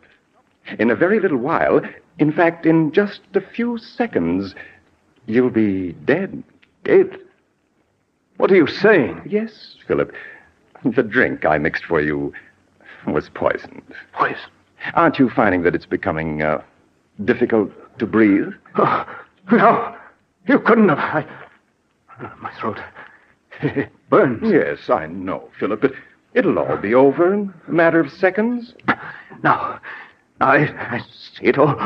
You murdered her. Yes, Philip. Just a week ago tonight. She died according to plan. Uncle, please, Joe. I'm afraid, Philip, that you haven't the strength left to reach the telephone. I will.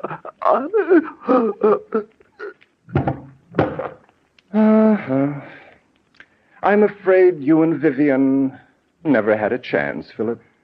I had things worked out perfectly, down to the smallest detail. Hello, operator. Operator, please connect me with the police.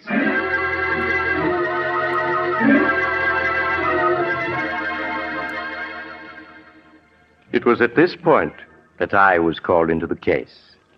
Inspector Carlton called me an hour after Roger Martinson had phoned the police.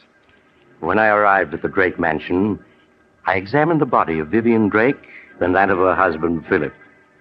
When I had finished my examination, I entered the library, where Inspector Carlton was questioning Roger Martinson.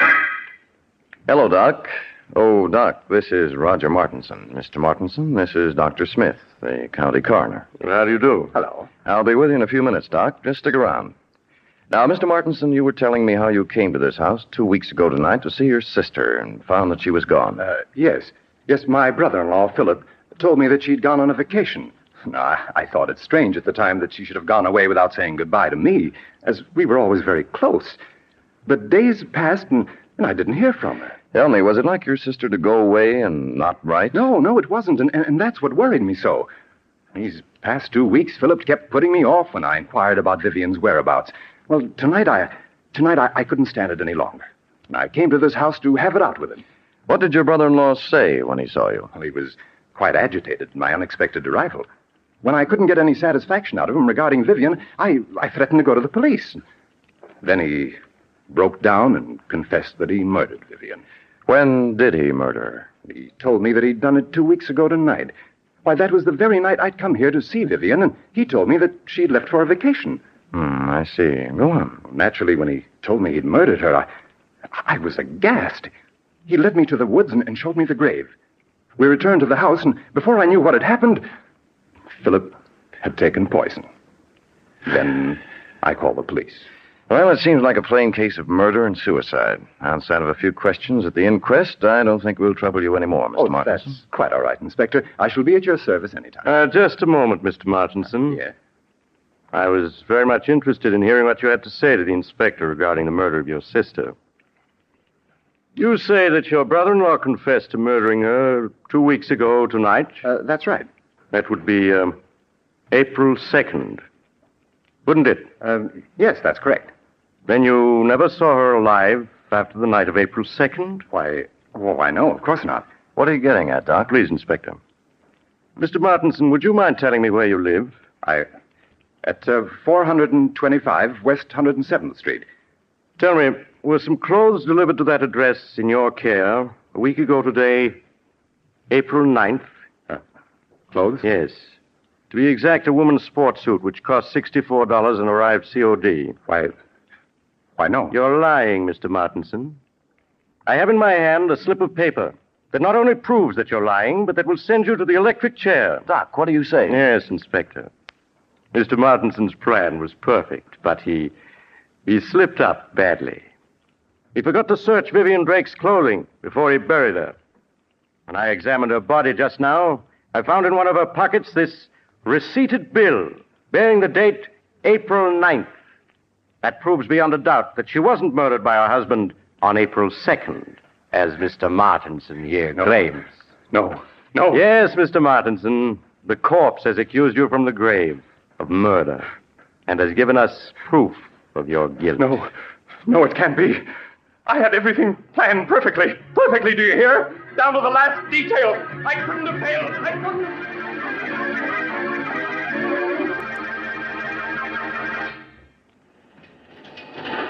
This is the mysterious traveler again.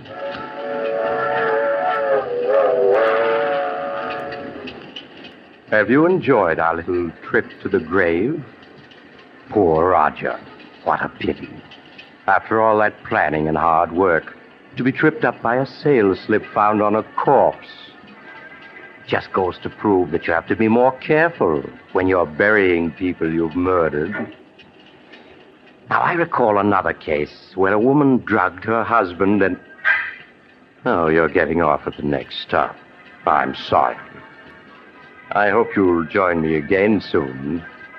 But if you do, please remember this.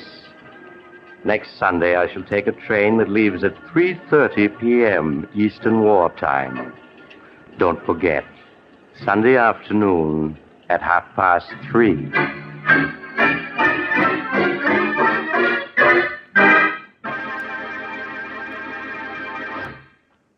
You've just heard Chapter 20 of The Mysterious Traveler, a series of dramas of the strange and unusual, brought to you each week by station WOR.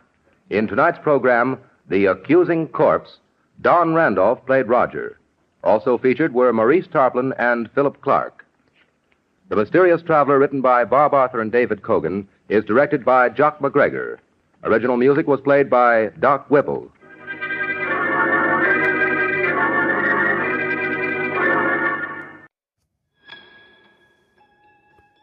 You know, when I was but a young lad, I always enjoyed running up and down the hills. In fact, often I would fall down those hills.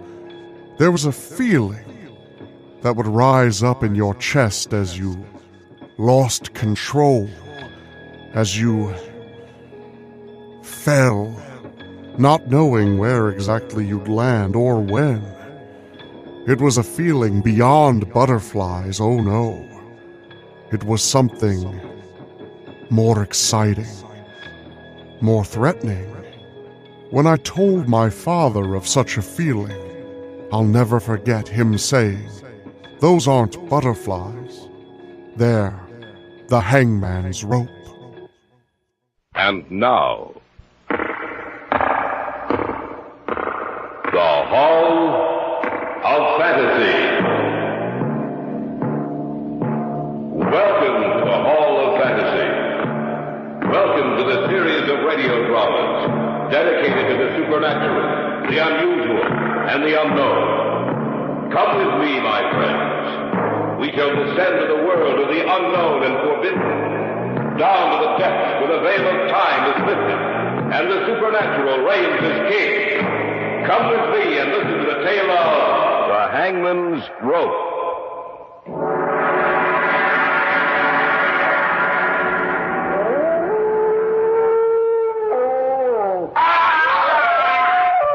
It came from our right. We better take a look. Yeah. I hope nothing... Arnold! Huh? Look. Hanging from that tree, swinging back and forth. It's a man. The Hall of Fantasy will present The Hangman's Rope in just a moment. And now for our story, an original tale of fantasy entitled The Hangman's Rope.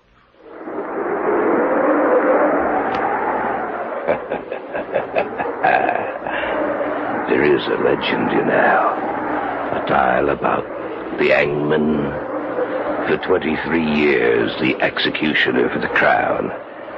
Jack Ketch was his name, Governor. Jack Ketch.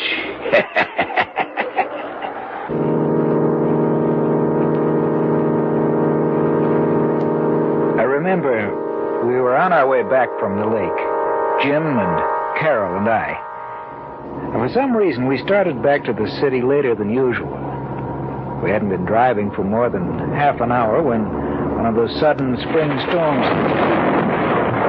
Now, where did that come from? Someone said there might be a storm tonight, but I thought we'd be home before it broke. Well, we'd better put the wipers on. We started back too late tonight. What was it that held us up, Jim? I don't know. A lot of things. When I finally looked at my watch, I couldn't believe my eyes. Arnold, look out. There's a man right in front of the car. You stay here, Carol. Come on, Arnie. We'd better take a look. Yeah, right. We didn't hit him, did we? I don't think so. Now, why would someone be out in the middle of the road on a night like this? There's a lot of crazy people in this world, Arnie. He must have been one of them. Yeah, I'm getting soaked. Now, he was just about here. I can't understand. Jim, look. Where? There beside the tree. I don't see anything. I guess I was wrong. You know, for a minute I thought I saw someone hanging from that tree. Oh, you must have been mistaken. You know, I can't figure this out, Arnie. That guy was out here on the road, right in front of us. I saw him just as plain as day. But now there's no one around. Yeah. We'd better get back to the car. Yeah, that's for sure. There's no sense looking back at that tree, Arnie. There's nothing back there. I don't know. I thought I saw someone swinging there back and forth with a rope around his neck. No, you couldn't have. Maybe it was some kind of optical illusion. It could have been a shadow or a branch or anything. Yeah, that's right. Anything. Well, there's the car. Oh, you two must like it out there in the rain. Are you kidding? No, I'm not. All the time that you were out there in the rain, the man you almost hit was talking to me. What did you say? You heard me. Oh, now, sis, wait a minute. I looked back at the car a couple of times. I didn't see anyone talking to you. Well, I don't know what's wrong with your eyes, then. I asked him if we couldn't give him a lift. And he said, no, he only had a little distance to go. Carol, honey, this is the truth. We didn't see anyone near this car. No. Look, I can prove it. He insisted I take this... Oh, that's strange. What?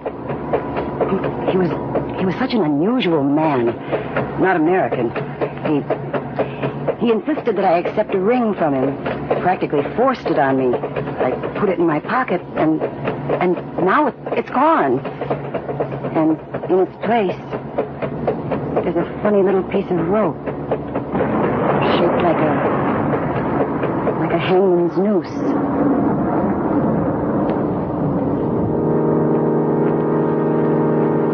I knew Carol wasn't lying to us. I asked her if she would let me have the little piece of rope. After I dropped them off at their place, I went home, took it out, and set it on the table. I can't explain it, but there was something about that rope which seemed old. It was made of hemp, the kind of rope you would imagine Jack Ketch might have used 250 years ago when he was the hangman. That night, as I slept, my sleep was troubled. In my dreams, there was a huge black gallows. I saw a man climbing the stairs to his death.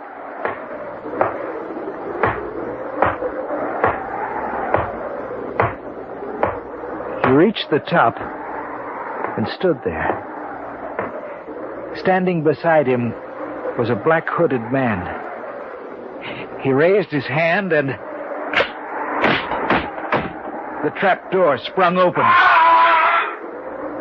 There was a scream. And then I saw this man swinging back and forth. His face was hidden from me, yet there was something strangely familiar about him. I felt as if I knew him quite well. We'll return to the tale of the Hangman's Rope in just a moment. Back now to our tale of fantasy entitled The Hangman's Rope. When I awoke from my dream, I couldn't get back to sleep. For in the black blankness of sleep, I had come into contact with death. As the morning approached, I fell into a nervous sleep.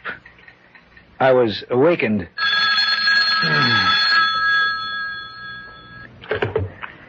Hello? Arnie, this is Carol. Could you meet Jim and me for lunch today? What time? About 1? I hope you'll forgive me if I don't sound awake, Carol. I just couldn't sleep last night. I didn't sleep either, Arnie. I'll see you at 1. Then I guess I wasn't the only one who missed out on sleep last night, huh? That's right. I don't know what it was, but I had the craziest dream. When I woke up, I couldn't get back to sleep. But that's what happened to me, too. What kind of dream was it, Carol? Well, everything was dark and gloomy. I seemed to be watching an execution, an old-time execution, maybe 200 or 300 years old. A man walked up the steps of the gallows. Another man was there with a black hood over his head. He raised his arm. The trapdoor opened, and the man swung back and forth, and there was something familiar about him. Isn't that right? Yes, but how did you know? Because my dream was the same as yours, sis. Exactly the same.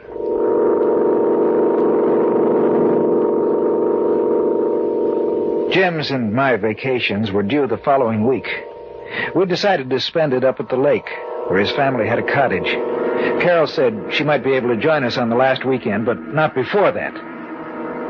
Jim and I left the following Friday night. Well, I can certainly use this vacation. Maybe we can catch a few northerns this time, huh? Maybe.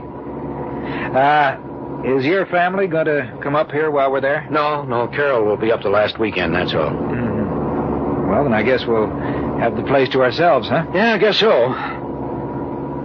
Hey, why are you stopping here? Last Sunday night, this is where we stopped. I'm going to get out and take a look at the side of the road for a minute. Oh, Arnie, why don't you forget about it? I just want to check it, that's all. That's the tree, isn't it? I think so. On that limb. That's where I saw him hanging. Oh, just thinking about it makes me nervous. Come on, let's go back to the car. All right. Carol said that while we were out of the car, she was talking to the fellow we saw. If that's the case, I can't understand why we didn't see him, too. You know, Jim, there just wasn't enough time for him to get away from the car without our seeing him. Unless what? Unless he was never there. Oh, but that could... Arnie! Look! On the car seat. Another little piece of rope.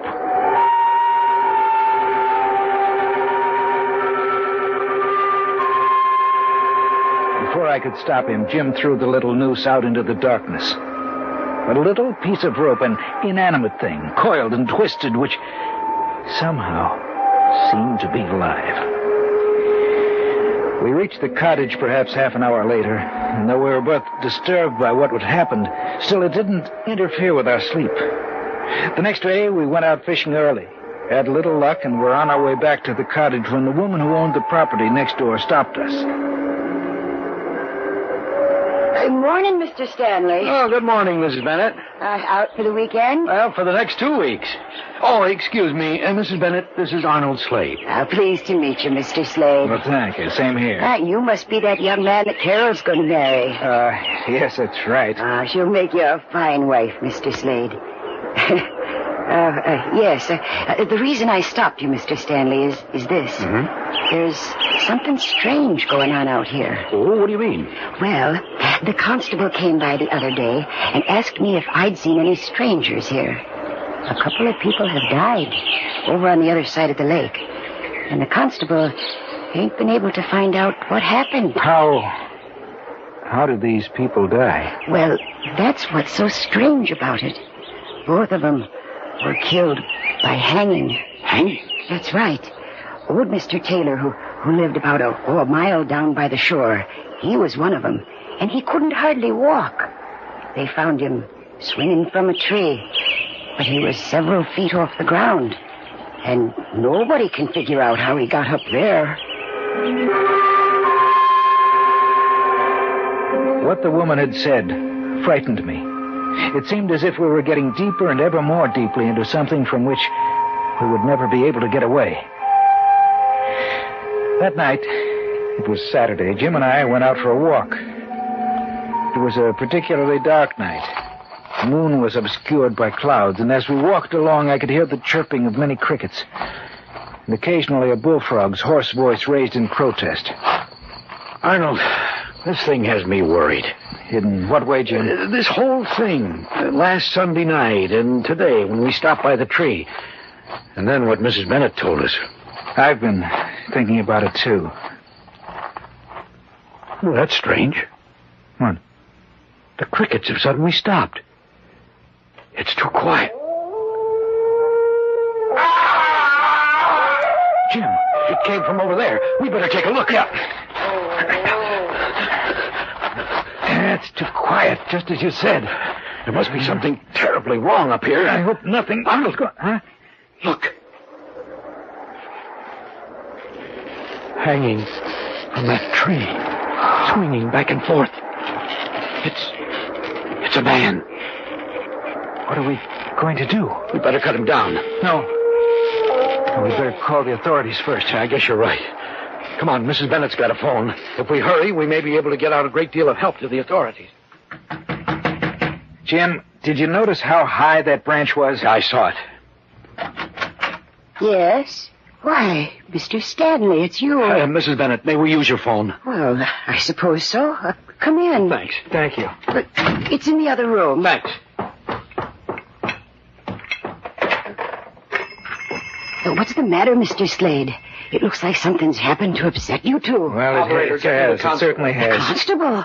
Why, what's happened? We were out for a walk. Yes? We heard a scream. I think you'd better get out here right away. Where the scream had come from, and hanging from a we tree. found a man hanging from a tree. That's right, hanging.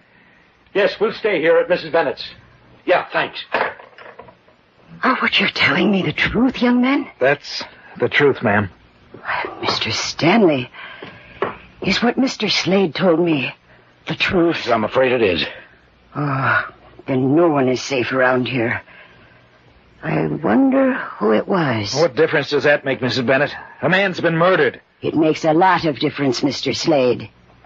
If it was Bill Roberts, then it was just like the other two. I saw him just the other day, and he said someone was playing a joke on him, that he'd been sent a little piece of rope shaped in the form of a noose. You are listening to the tale of The Hangman's Rope on this week's journey down the corridors of the Hall of Fantasy. We'll return to our story in just a moment. And now, back to our story, entitled The Hangman's Rope.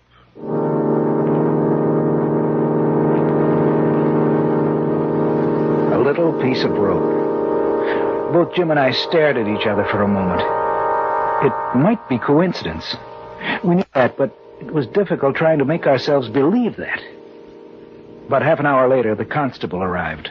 You two found him, that right, Mr. Stanley? That's right. We were out taking a walk. We heard a scream, and then we found him. Can't make heads nor tails out of this. 3 of them. 3 deaths in 2 weeks, all the same way.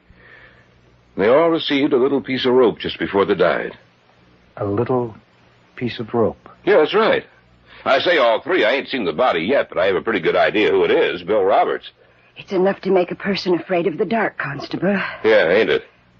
Well, I want you two to take me to him. I'll go, too. No, you stay here. You stay off the phone. Oh. I don't want the rest of the people to hear anything about this, at least for the time being. Things are bad enough as it is. All right, come on, let's go. Now, remember what I said, Mrs. Bennett. Don't you worry none, Constable. I hope that woman stays off the phone. The whole county will be in an uproar if she doesn't. Do you, have any idea who's behind these deaths? No, I haven't. Funny thing, he was up so high. I don't see how he could have gotten up there by himself. I only wish I had something to work on. Well, we'll see if he's just like the others in a little while. How far away was he? There he is, Constable. I want to get a look at his face. Yeah, I was afraid of that. Who is it? Bill Roberts. But how did he get up there? The branch is 20 feet off the ground. It'd take an acrobat to climb that tree. Bill wasn't any acrobat. Well, how did he get up there? I don't know. 3 people received pieces of rope, and then a couple of weeks later, we find him hanging from a tree. You tell me the answer.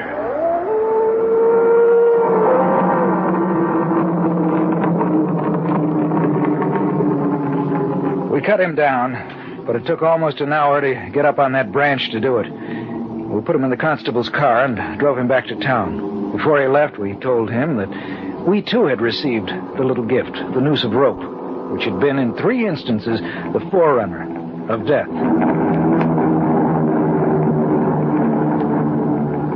When we got back to the cottage, we had a bite to eat, and seeing as we weren't in the mood to sleep, we sat down to read. I picked up a little book I hadn't seen before and read it from cover to cover. It held an eerie fascination, and I wasn't able to put it down till the last page had been turned, the last word read. Jim? Where did you get this book? I don't know. I don't think I've ever seen it before. Why? It looks like a first edition of 200 years ago. Well, let me see it. Here. A short history concerning the mysterious reappearance of Jack Ketch, the hangman who served as executioner for 23 years. I've never seen this book before. Well, then how did it get here? I don't know. Jack Ketch. Say, he was the hangman in England who took too much pleasure in his work, isn't that right? I think so. How much of this did you read? All of it. It's not very long. And this is what I got out of it. Before he died, the book says he had made some kind of a pact with an evil power. It seems they actually do have a written copy of that agreement somewhere in England. And there's his signature, and an illegible scrawl that no one has ever been able to decipher. The pact promises life after death for him in exchange for certain services. Then the book says that year after year some rather mysterious deaths have occurred. They find the victims hanging from the branch of a tree almost impossible to climb. And the book also says that each of the murdered people received a little piece of rope before their deaths, identical to the ones Jack Ketch used as executioner. That is the warning of death to follow. But that's impossible. The man's been dead for over 250 years. That's right, he's dead. But the rest of the story, it's exactly the same thing that's happening to us.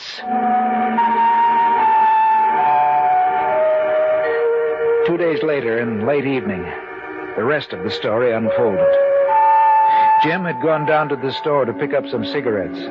I'd been down to the shore doing a little fly casting and had started back up to the cottage.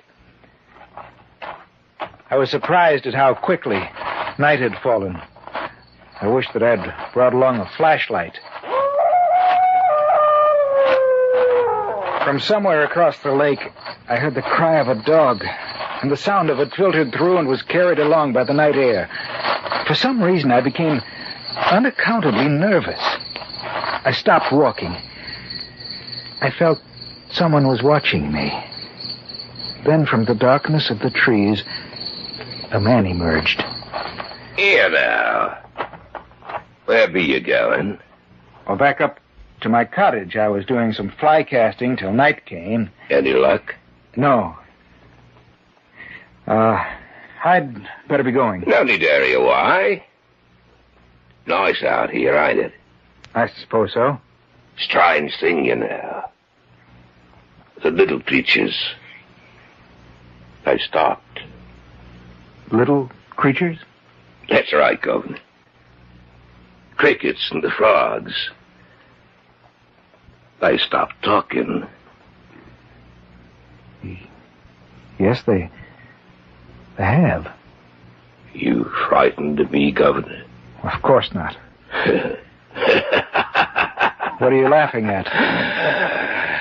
You wouldn't understand it, Governor. Is that you down there, Mr. Slade? Oh, yes, Mrs. Bennett. Do you mind if I join you? No, of course not. Ah, good. I'd better be going, eh, Governor? I'll see you another time. Who are you talking to? I don't know. He just stepped out of the darkness, and there he was. Well, I guess he's gone now. Yes, I guess he is. Where's Mr. Stanley? He went down to pick up some cigarettes. He should be back soon. Oh, well, the constable told me to tell you that he'd be out tonight. Oh, thank you. Would you mind walking me back to my place, Mr. Slade? It's rather frightening out here when it's this dark. I'll be glad to. That man you were talking to, what did he look like? Well, I don't know. I couldn't see his face. He had an accent. It sounded like he might have come from London. Wait a minute. Huh? I can't understand it. The crickets and frogs, they've been starting and stopping all night. They must be afraid of something. Every time they stop... What'd you say? Every time they stop, something happens. Arnold, where are you? I'm walking Mrs. Bennett back to her cottage. Anything wrong? No. I got back from the store and I was wondering where you were. It's just that I have a strange feeling that something is going to happen. Let's go up to our place, Mrs. Bennett. Maybe the constable will want to see you, too. That's a good idea. Land's sakes, Mr. Slade. The strangest things have been happening out here lately. Arnold! We'll be right there, Jim. Well, there's someone up here now. I thought I went... Jim! Something's wrong, Mr. Slade. I don't know. Jim!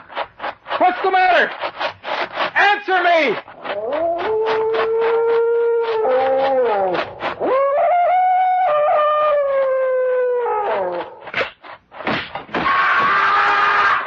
Mr. Slade, look! Oh, hanging from that tree. It's Mr. Stanley.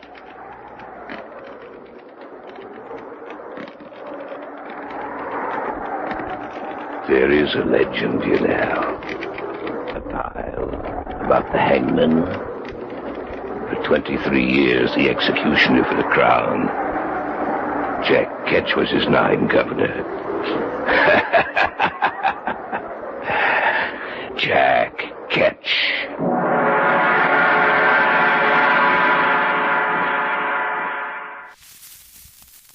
Thank you so much, my dear, for another evening. I do so enjoy them, and I hope you do too. Please know I'll be right here, waiting for you to come back. Same place, same time, same fear. But for now, the sun will be rising soon, and I suppose you should go home and I should head back to wherever it is I tend to go. So please, be safe on your journey home. It could be a long sojourn in the dark, not knowing what might be watching, what might be waiting. But I'm sure, my dear, there's not anything to worry about. So go on now. Wander your way home. Over the river, through the woods, past the railroad tracks and the old cemetery. But do me one favor. As you lay your head down and blink away your consciousness, be thankful for what you have. Be seeing you.